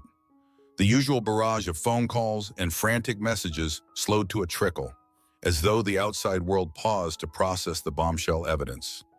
Vaughn's legal team worked nonstop, preparing for possible counters from Gideon Price. Felicity fielded media inquiries, carefully controlling the narrative. Meanwhile, the house itself felt more peaceful than it had in weeks. Cassandra wandered the corridors, absorbing the quiet. Elise offered her tea, and even the new security personnel maintained a respectful distance. No more tense standoffs, at least for the moment. She found Vaughn in the sunroom, gazing out at the rolling waves. He turned when she entered, a wry smile tugging at his lips. "Looks like we may have won today's battle," he said softly. Cassandra approached, settling into a chair beside him. "If Price is smart, he'll lie low." "That video is damning. He can't spin it that easily." Vaughn nodded, but a shadow crossed his face. "He might lie low or he might escalate. Men like Gideon don't fold without a fight. We have to stay vigilant." She studied him, noticing fatigue etched in the lines around his eyes. "He's been under immense pressure, too." "Are you okay?" she asked quietly, surprising herself with the tenderness in her voice. He ran a hand through his hair. "I don't know. I feel relieved, but also guilty. You and the baby nearly paid the price for my ambitions." Cassandra's heart twisted at the honesty in his tone. "Vaughn, this is as much on Gideon as on you. He's the one orchestrating these attacks." He exhaled, leaning forward, elbows on his knees. "Still, I should have seen it coming. I put the Aurora deal above everything, ignoring what you needed, ignoring the warnings that Price was circling." She thought about the day she found Everett's journal, how it painted Vaughn as the inheritor of a brutal legacy. "Your father left a deep imprint on you, didn't he?" He nodded, eyes downcast. "He taught me the world is cruel, that if you don't dominate it, it will dominate you. I've lived by that creed ever since. But seeing you threatened, seeing how it affected our child, I wonder if I've become the very thing I hated in him." Silence draped over them, the crash of waves filling the gaps. Cassandra reached out and gently covered his hand with hers. "Maybe it's not too late to change." He looked up, eyes brimming with unsaid emotions. For a fleeting moment, she saw a glimmer of the Vaughn she first fell in love with, the man with a vulnerable streak beneath his polished exterior. Then a polite knock on the doorframe interrupted. Jensen stood there, face composed. "Sir, ma'am, you should see this." He held out a tablet displaying a breaking news headline: "Gideon Price goes silent amid Harrington allegations, but close sources say he's gathering legal ammunition." Vaughn stiffened. Cassandra felt her pulse quicken. So the calm was temporary. The final showdown likely lay ahead. a culminating clash that could determine not just the fate of Aurora, but their entire future. Even so, for a brief moment, sitting in the sunroom with the ocean breeze drifting in, Cassandra allowed herself a small, cautious hope. Perhaps this respite, however short-lived, was a sign they could still find a path forward together or, if necessary, on her own terms. Tension in the Harrington Beach estate snapped into full alert when a courier arrived early the next morning. Cassandra was seated at the kitchen island, sipping tea to steady her nerves. When Vaughn accepted a thick envelope at the front door, his face grew grim as he tore it open.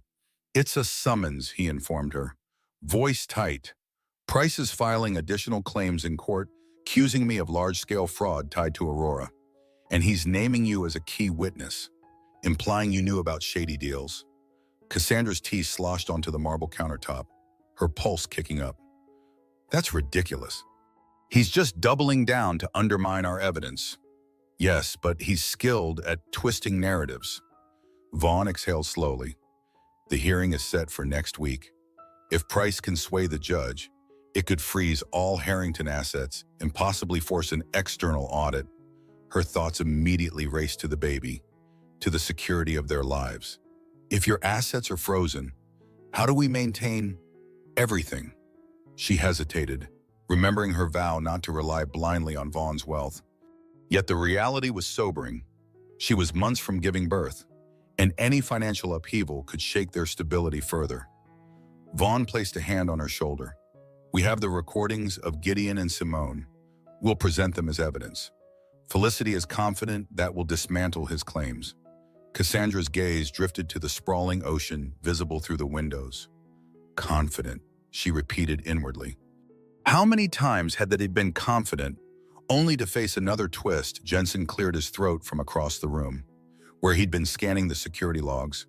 "Mr. Harrington, there's also the matter of that USB drive the housekeeper handed over to Price. We still don't know its contents. If it contains damaging data about Aurora finances, Price might attempt to spin it as proof of your guilt." Vaughn set his jaw. "We have to hope our show of authenticity beats his stolen documents. Cassandra, you'll likely be subpoenaed. We'll need your testimony to confirm there was no fraudulent intent." She steadied herself, remembering how, not so long ago, Vaughn's secrecy had drawn her suspicion. Now she might have to defend him in court under oath. "I'll tell the truth," she affirmed. "That's all I can do." He seemed relieved. "Thank you." Yet a knot of anxiety tightened in her chest. What is the full truth? She'd glimpsed Everett Harrington's journal, saw Vaughn's willingness to push moral boundaries. Could there be skeletons in Aurora's closet details that, if exposed, would destroy them anyway? The summons felt like a ticking clock. If this case exploded publicly, everything they'd tried to repair, her reputation, the baby's future, Vaughn's empire hung in the balance. Cassandra swallowed hard, placing a hand protectively on her belly. "Price has forced us into another battlefield this time, a legal arena where every secret might come to light." Felicity Storm arrived at the estate by helicopter that afternoon, her expression grave as she entered the foyer. The crisp wind from the rotors still ruffled her hair as she dropped her briefcase on a nearby table. "We need to talk," she announced, gaze shifting between Vaughn and Cassandra. They retreated to Vaughn's study, where Felicity's normally unflappable demeanor cracked. This legal onslaught is more extreme than expected. Gideon is presenting himself as a whistleblower, claiming he discovered environmental violations and fraud with Aurora. Vaughn's face darkened. "We have a recording proving Gideon orchestrated a smear campaign with Simone Davenport. That undermines his credibility." Felicity nodded, flipping open her briefcase to reveal documents. "True, but I've reviewed some older Aurora files. Vaughn, you did push for expedited permits. Some corners might have been cut. If Gideon's team has the right data, they'll paint you as ignoring regulations." Cassandra's heart sank. Corners might have been cut that sounded dangerously close to wrongdoing. She studied Vaughn, whose silence confirmed Felicity's words. He finally spoke, voice tense. "I never knowingly broke the law, but yes, I pushed some deals hard. My staff might have, in their eagerness, skipped a few steps. Cassandra felt her stomach churn. So Gideon isn't entirely lying, she murmured. He's just weaponizing half-truths. Felicity pressed her lips into a thin line. That's exactly what worries me. In court, half-truths can bury you if presented well. We risk a scenario where the judge sees Vaughn as the bigger liar, tarnishing the credibility of our evidence about Gideon's manipulations. Vaughn looked down, knuckles white on the desk. What's your advice, full transparency? Felicity replied, her voice firm. You have to cooperate with any investigation. It's your best chance to show you are not hiding major offenses. But Vaughn, she trailed off, face pained. If there's anything else you haven't disclosed, it must come out now. Otherwise, Gideon will use it to devastate us in court. The air felt thick.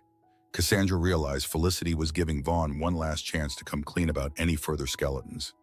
She prayed he'd have none. I swear, he said, meeting Felicity's gaze. No more hidden expansions or shady side deals. Aurora was my father's dream. Accelerating it was mine. I overstepped, but I never intended to break the law. Felicity exhaled. All right, we'll craft a defense strategy around that. She glanced at Cassandra. You'll play a crucial role as a character witness, showing that Vaughn isn't the monster Gideon claims. Heat rose to Cassandra's cheeks. She nodded, though her confidence wavered. Could she wholeheartedly vouch for Vaughn's integrity when she herself felt ambivalent?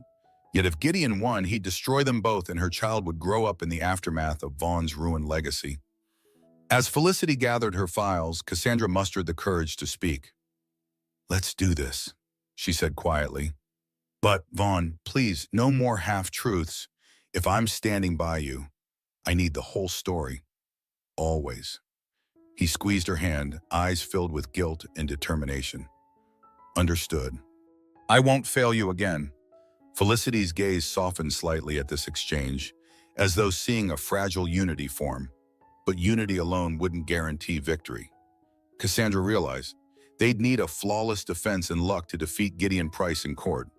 Late that night, Cassandra couldn't sleep.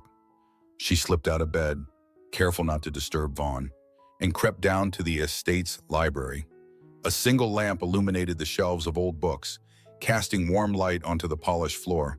She needed clarity about Vaughn's father. Everett Harrington, his journal revealed partial truths. But was there more? Perhaps the estate housed additional records. At the far end of the library, she found a locked cabinet. It looked ancient, likely untouched, yet for years. Her pulse quickened.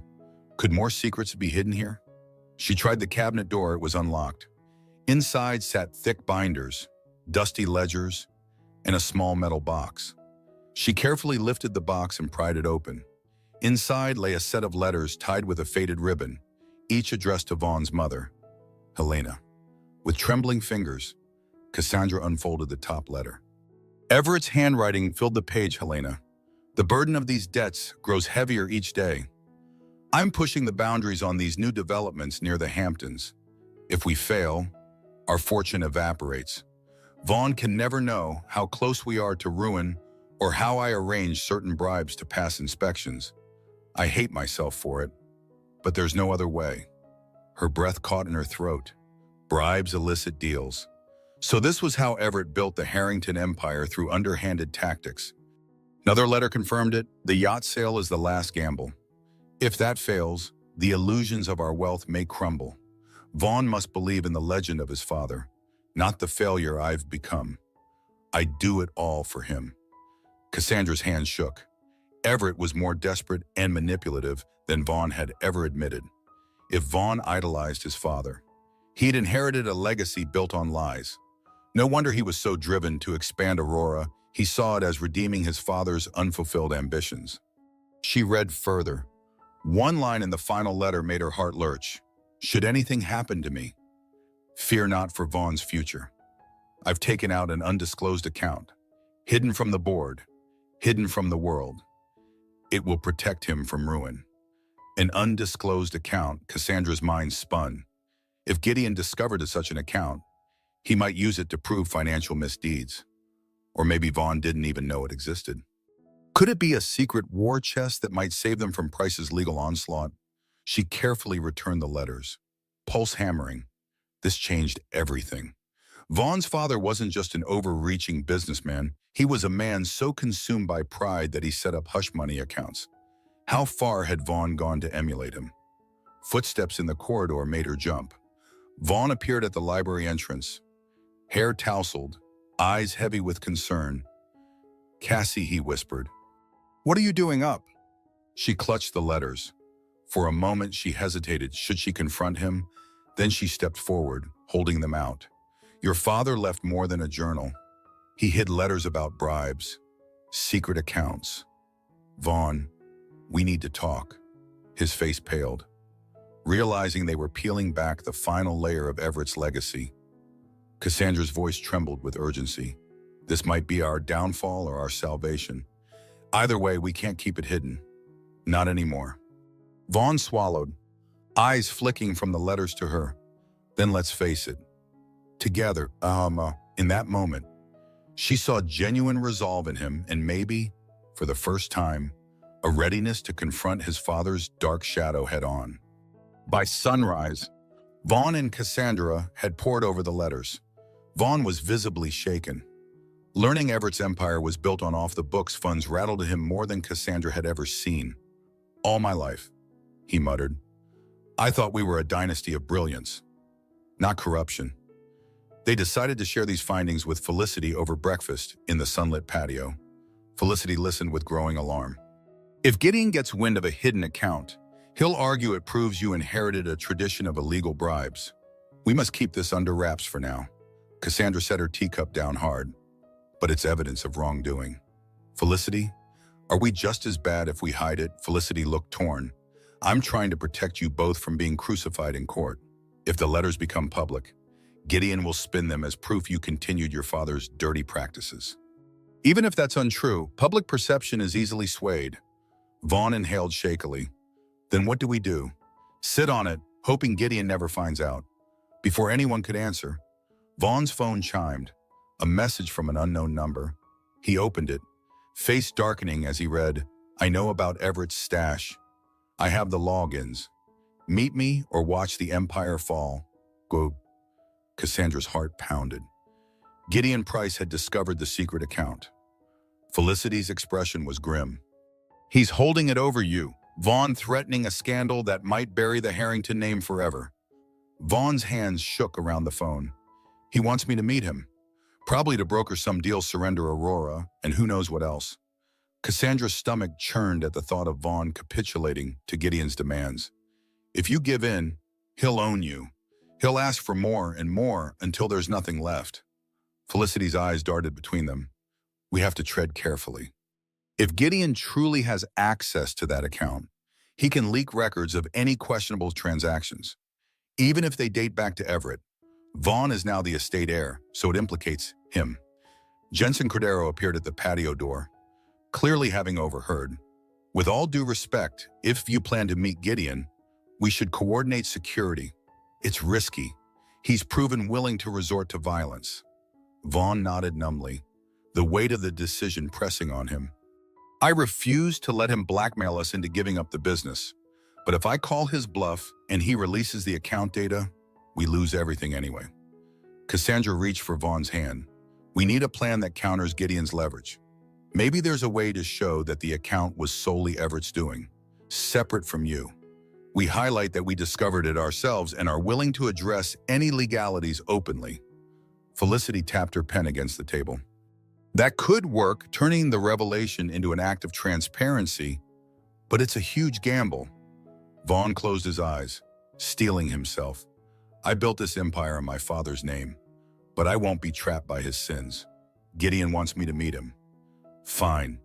We'll meet, but on our terms. We'll come armed with the truth and see if he dares expose himself further." Cassandra squeezed his hand tighter. This was it, the confrontation they'd been bracing for. No more proxy battles. Gideon had forced an ultimatum, and Vaughn would respond. For better or worse, the next steps would determine the fate of every Harrington dream. They chose a neutral location, a deserted shoreline a few miles from the Harrington estate. Gray clouds loomed overhead as Vaughn, Cassandra, and a discreet security team led by Jensen arrived at dusk. The rhythmic crash of waves and the bite of salty air heightened the tension. This felt like a duel in olden times, two rivals meeting on the battlefield.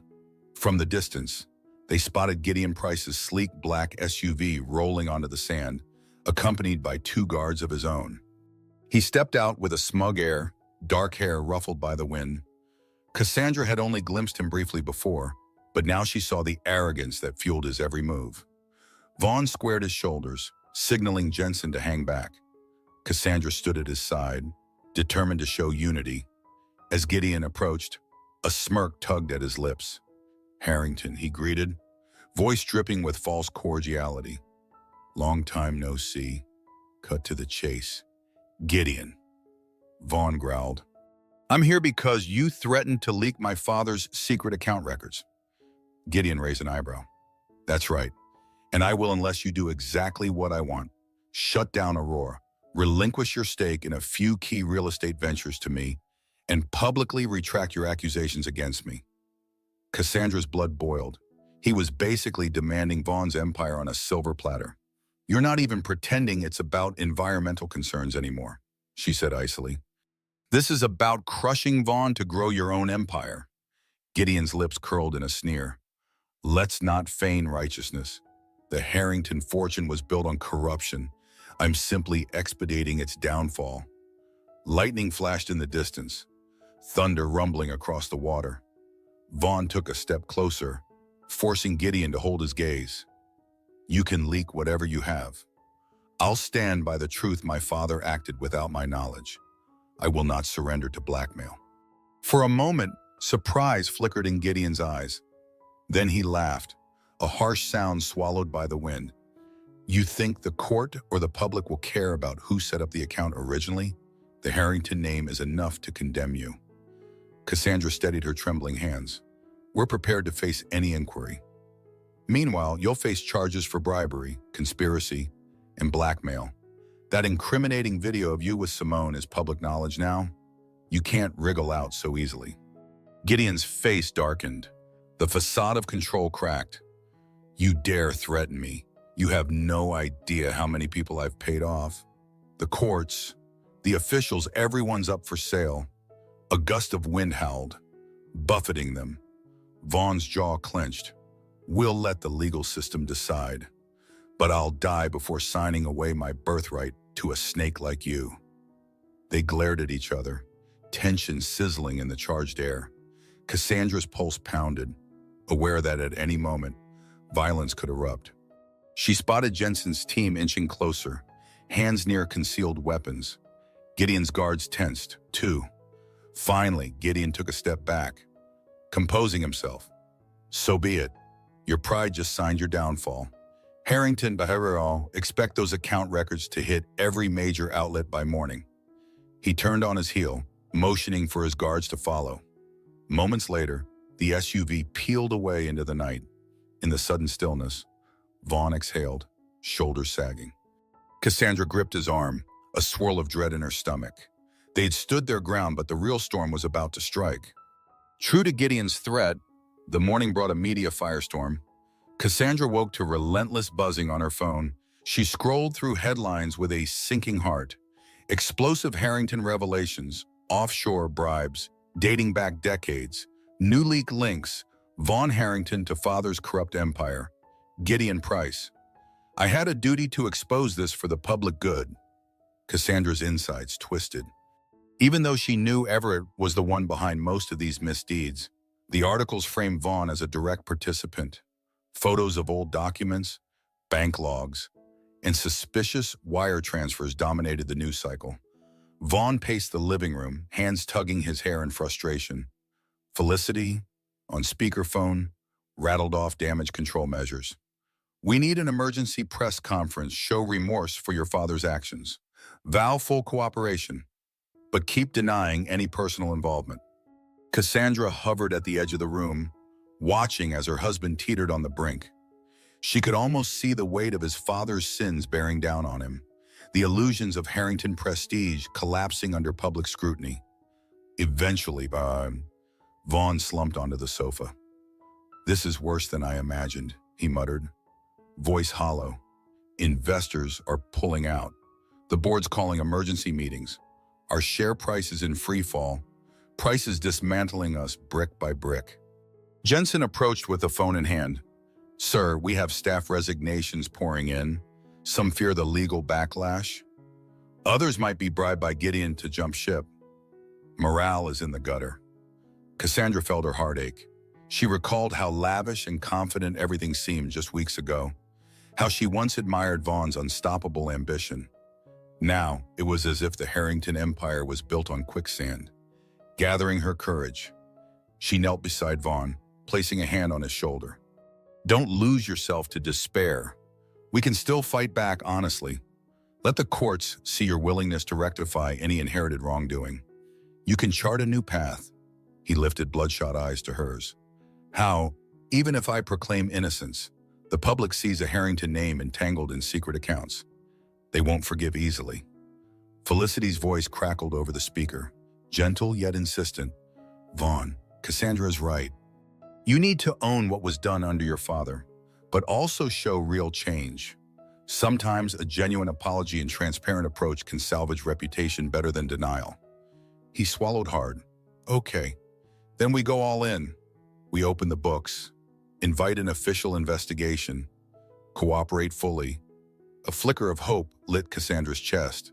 This might be the redemption Vaughn needed, a chance to break free from Everett's legacy by standing firm on a foundation of truth. Felicity sighed in relief. I'll call a press conference for tomorrow. Cassandra, I suggest you stand with him, but only if you're comfortable. Public unity matters. Cassandra nodded, determined. If Vaughn was finally choosing honesty over cover-ups, she'd support him. The path forward looked bleak: financial ruin, legal woes, endless media scrutiny, but maybe, just maybe, that path led toward genuine renewal. As they braced for the backlash, Cassandra pressed her hand protectively over her baby bump. If they survived this storm together, the future might finally be built on something real, not illusions. The day of the emergency hearing arrived, and the courthouse buzzed with reporters, flashing cameras, and murmuring onlookers. Cassandra felt lightheaded as she stepped out of the town car, Vaughn's hand gripping hers. Felicity led them through the crowd, ignoring the barrage of questions about secret accounts and bribery allegations. Inside, the atmosphere was thick with anticipation. Gideon Price and his legal entourage occupied one side of the courtroom, exuding smug confidence. Vaughn, Cassandra, and Felicity settled at the defense table. Lines of spectators packed the gallery.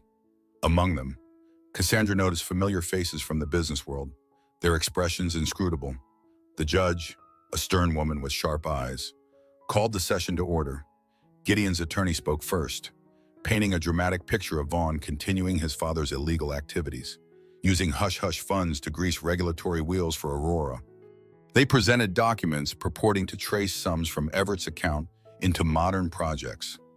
Cassandra winced. They've built a narrative that Vaughn's father merely set the stage, and Vaughn actively played the part. She glanced at Vaughn, who kept his composure, though tension visibly radiated from him. Finally, while Felicity stood, systematically dismantling each claim. She produced Vaughn's recent finances transparent, no shady transactions. She showed the timeline, suggesting any suspicious wire transfers ended years before Vaughn took full control. My client inherited a tarnished legacy, Felicity asserted, but these documents prove he did not continue those tactics. Gideon Price is exploiting half-facts to gain business advantage. Cassandra's turn came to testify. Her heart pounded as she took the witness stand, nerves jangling under the intense gaze of spectators. Felicity's questions guided her through a narrative of discovery, Cassandra finding letters implicating Everett, confronting Vaughn about them, and Vaughn's willingness to come clean. She spoke steadily, emphasizing her belief in Vaughn's genuine attempt at reform. She also confirmed she had no knowledge of Vaughn funneling bribes through Everett's hidden account. Gideon's attorney tried to rattle her with pointed questions about the rumored affair, her alleged mental instability. Cassandra refused to waver, calmly reiterating the entire scandal was orchestrated by Gideon, referencing the Simone Davenport video. When she finished, her pulse hammered, but she felt a surge of pride. I held my ground. I told the truth. The hearing concluded, and the judge announced she'd review the evidence and deliver a ruling within a few days. The tension only partly lifted. Outside, reporters clamored, but Vaughn and Cassandra kept silent, heading straight for their car. Once inside, Vaughn exhaled a shaky breath, gripping Cassandra's hand. "Thank you," he whispered. "No matter how this goes, you stood by me." She managed a small smile, exhaustion tugging at her. "We fight this together or not at all." Yet a small knot of fear remained. Gideon's team had put on a convincing show. Despite Felicity's strong defense, the final outcome was uncertain. Would the court believe Vaughn had turned a new leaf? Or would they condemn him for his father's sins? The next few days would define their lives, and all they could do was wait. The waiting proved excruciating. Cassandra and Vaughn returned to the beach estate, hoping the peaceful shoreline might soothe frazzled nerves. Instead, a gloom settled over them. Staff tiptoed around, uncertain if they'd still have jobs if Harrington finances imploded. Late one afternoon, Cassandra found herself on the balcony, gazing at restless waves pounding the shore. Vaughn joined her, eyes shadowed by fatigue.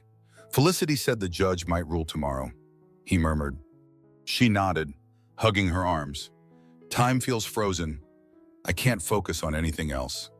They fell silent, the wind tangling Cassandra's hair. Her mind drifted to a scenario she dreaded. What if the judge rules against Vaughn, unleashing a formal investigation that ties him up for years? Their fortune might disappear, leaving them entangled in lawsuits. Vaughn's voice broke her reverie. I keep thinking about my father, how he believed winning was everything. I tried so hard to outdo him, but now I'm risking the same fate. What if I'm no better than he was? Cassandra turned, seeing vulnerability etched into every line of his face.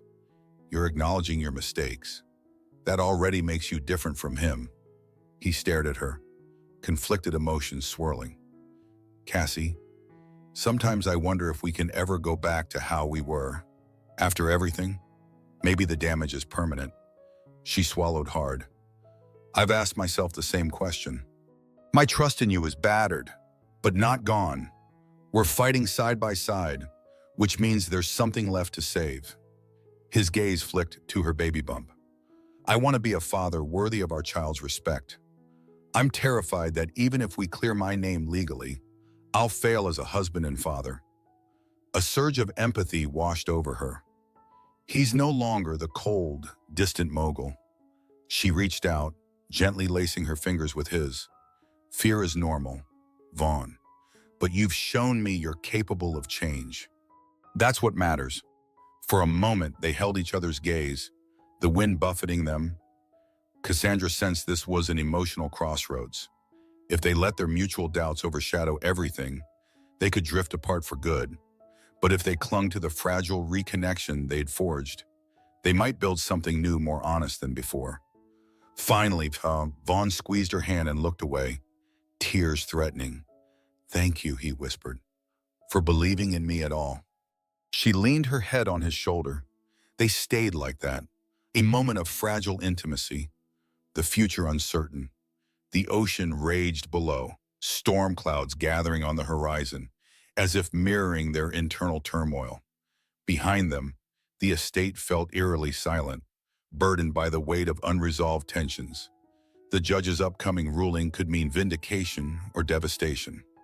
And even if the law sided with them, there was no guarantee their marital bond would fully recover. Yet here, in the quiet between storms, they found a tiny glimmer of warmth, reminding them that hope still lived on the edge of heartbreak. Morning came, gray and solemn.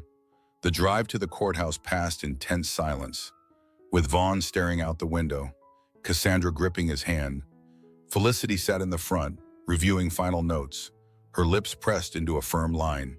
Inside, reporters packed the corridors, but the bailiff escorted them quickly into the courtroom. Gideon Price was already there, poised and confident in a dark suit, exchanging low murmurs with his lawyer. The tension crackled like static in the air. When the judge entered, the crowd hushed. She looked over her glasses, calm yet commanding. I've reviewed the evidence regarding alleged financial fraud tied to Everett Harrington's offshore account, and claims that Vaughn Harrington continued his father's practices. Vaughn exhaled, bracing himself. First, the judge said, the court acknowledges that undisclosed funds dating to Everett Harrington were used in questionable dealings. However, there is insufficient evidence proving Vaughn Harrington knowingly utilized these funds for current or future projects. The financial trail ends years before Vaughn took over primary leadership. A flicker of relief flashed across Vaughn's features. Cassandra's heart soared, but she forced herself to remain composed. Second, the judge continued. Allegations by Gideon Price about ongoing bribery seem based on conjecture rather than verifiable records. The court also notes the evidence specifically. The video of Mr. Price instructing Simone Davenport raises serious doubts about his motives and credibility. Gideon's face hardened, his attorney crossing arms defensively. Therefore, the judge concluded, the claim of systematic fraud against Vaughn Harrington is unsubstantiated. The legal freeze on his assets is lifted. However, she paused. The Harrington estate must submit to a 6-month financial audit to ensure no further improprieties exist. This is non-negotiable. A mixture of relief and tension rippled through Cassandra.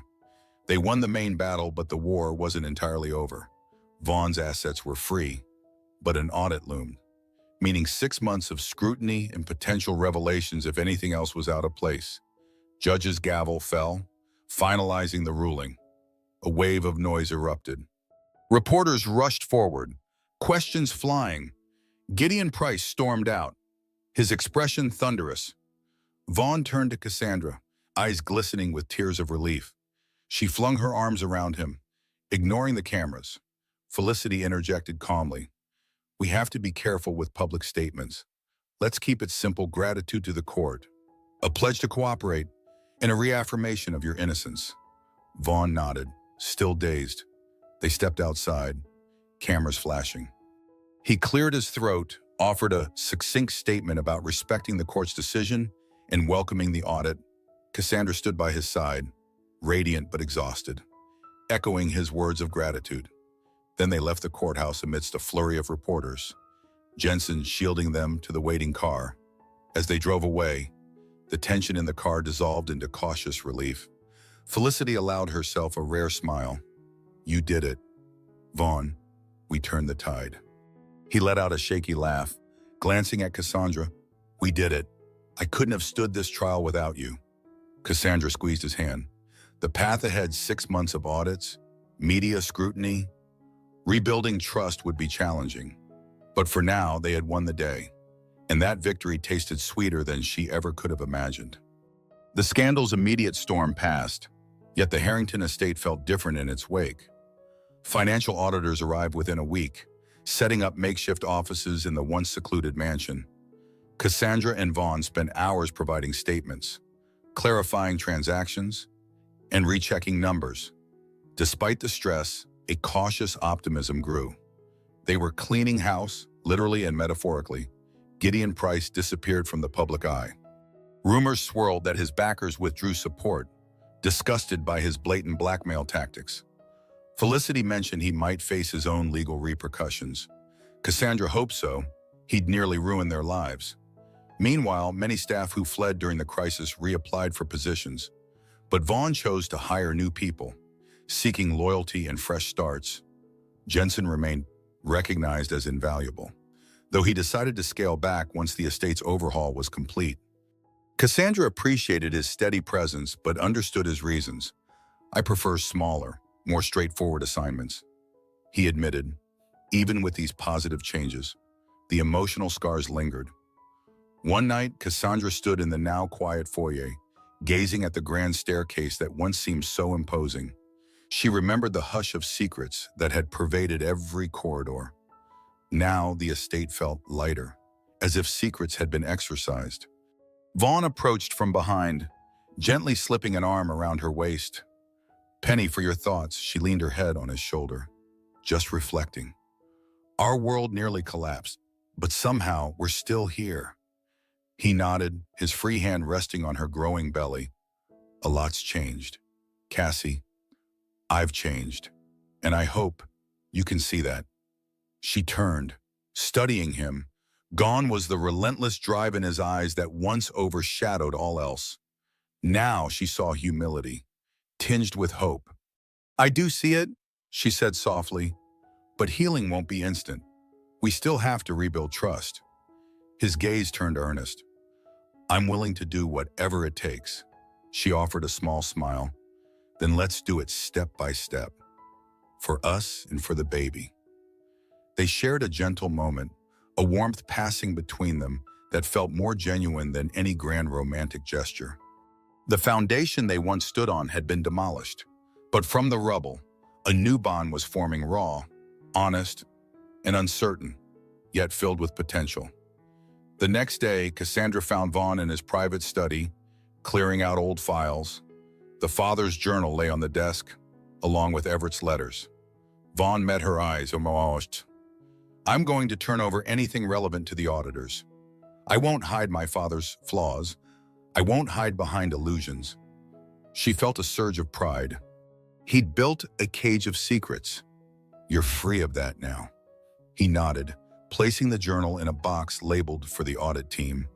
"Yes, and whatever the cost, at least we're not living under the weight of someone else's sins." Cassandra gently took his hand.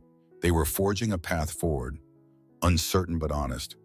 As the estate quietly hummed with the activity of accountants and investigators, she sensed they were moving toward a genuine fresh start, a life unshackled from Everett's dark legacy and Gideon's manipulations. Still, she couldn't shake the feeling that fate might yet have surprises in store. Weeks rolled by, and Cassandra's pregnancy advanced into its final trimester. With the constant swirl of auditors and the media's fading interest, she found herself focusing on simpler, more personal matters like preparing a nursery. Though part of her questioned if the estate was truly their future home, she wanted a safe, welcoming space for the baby.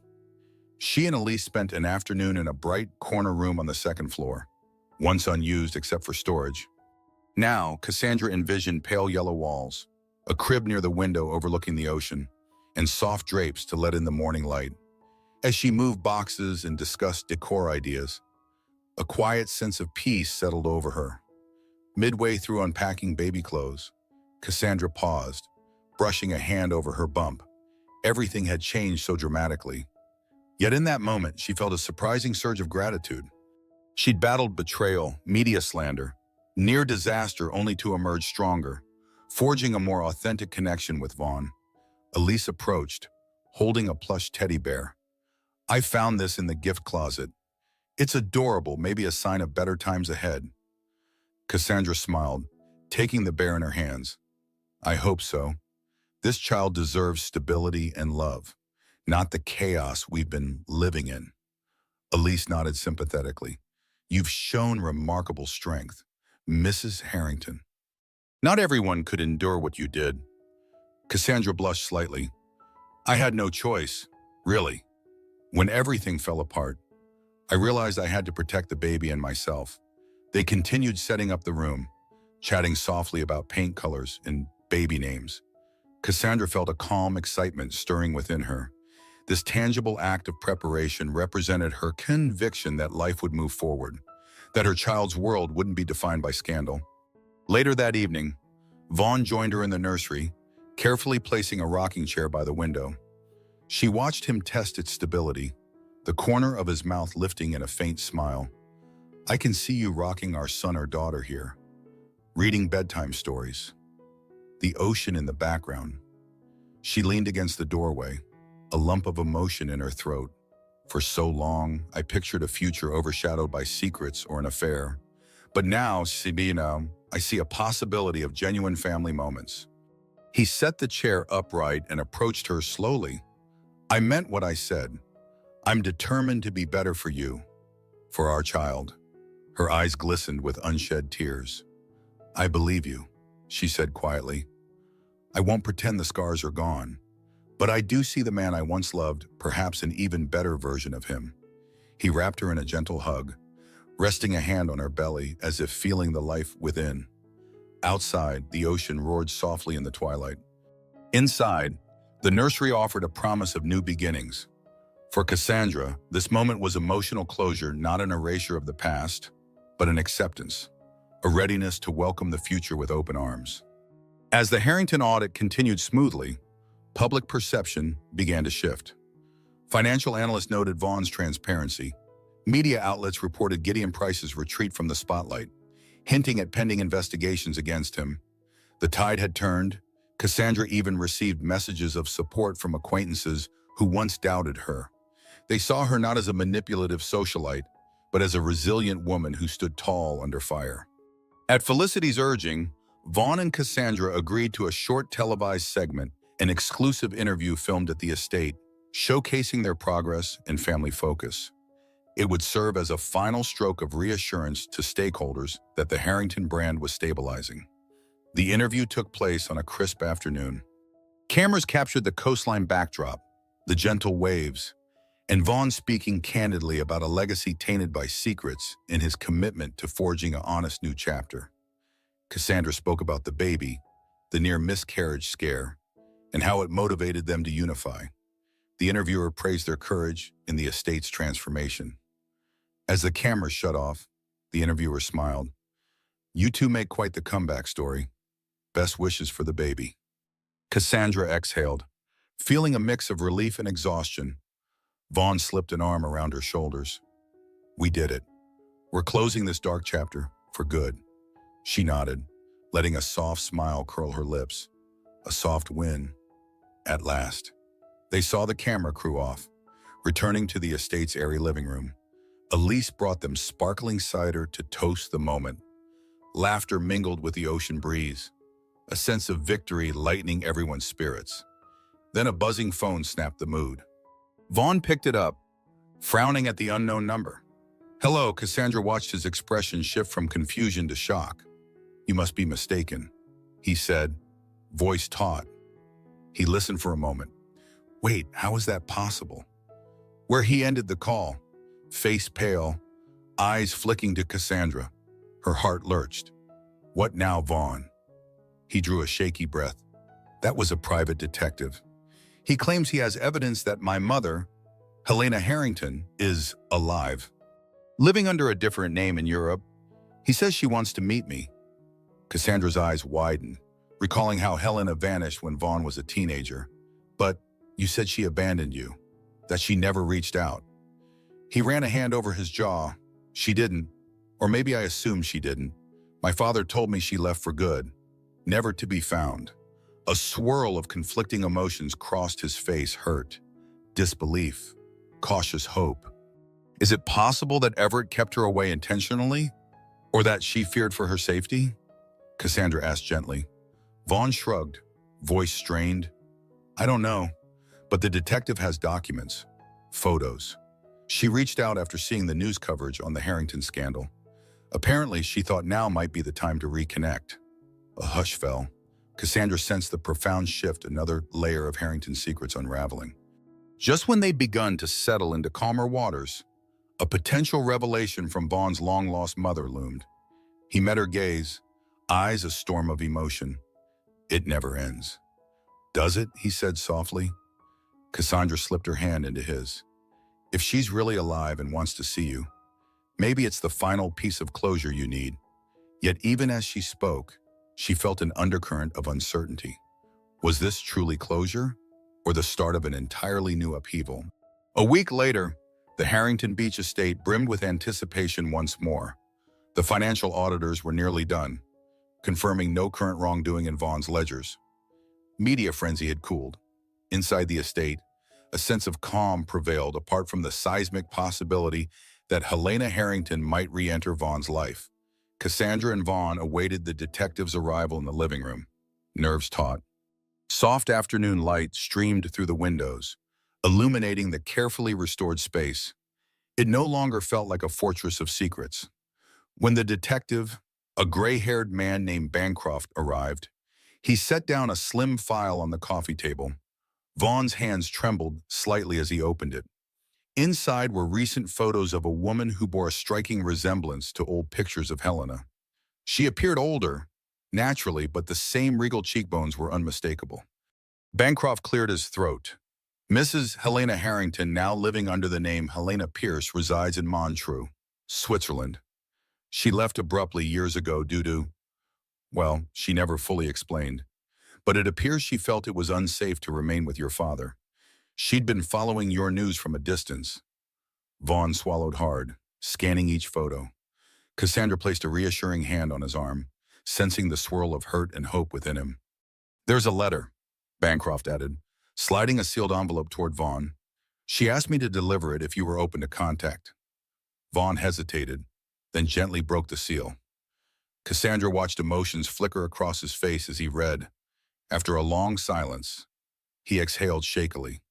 She says she's sorry. She was trapped, afraid. She wanted to protect me from Everett's rages, but she thought leaving was her only choice. She didn't know how to come back once he portrayed her as an unfit mother. His voice caught, Cassandra's heart wrenched, imagining how different Vaughn's childhood might have been if Helena had stayed, or if Everett hadn't driven her away. She wrapped an arm around Vaughn, offering silent support. Bancroft rose to leave, tipping his hat. I'll let you decide how to proceed. She's open to meeting if you are. After he departed, Vaughn stared at the photos and letter. Cassandra gently said, this could be healing, or it could reopen wounds. You have a choice. He looked at her, expression resolute yet haunted. I want to meet her. I need answers. And if she truly regrets leaving, maybe we can forge some kind of relationship. Cassandra nodded, tears brimming. So many chapters they thought closed were stirring again. Yet, strangely, it felt right. Vaughn was no longer the stoic man who bottled pain. He was learning to face it head-on. A wave of emotion welled in Cassandra, but she found her composure. We'll do it together, she whispered, hand moving protectively to her belly. One step at a time. He smiled faintly, pressing a hand over hers. We've come this far. I won't face the next challenge alone. Outside, the ocean sparkled under the setting sun, as if reflecting a promise of hope. They had battled betrayal, uncovered dark legacies, and nearly lost everything, yet they'd emerged stronger, bound by truth instead of illusions. Still, an undercurrent of anticipation thrummed. Helena's return, the final stages of Cassandra's pregnancy, the newly cleansed Harrington Empire, so many open doors. As dusk settled over the estate, Cassandra and Vaughn stood side by side, gazing out at the horizon. Neither knew exactly what lay ahead, but they held on to each other and the child they'd soon welcome into a world that had tested them beyond measure. In the quiet hush, Cassandra felt certain of one thing. Their story wasn't over. A new chapter was already unfolding, carrying them into a future neither could fully predict, but one they'd face hand in hand, come what may.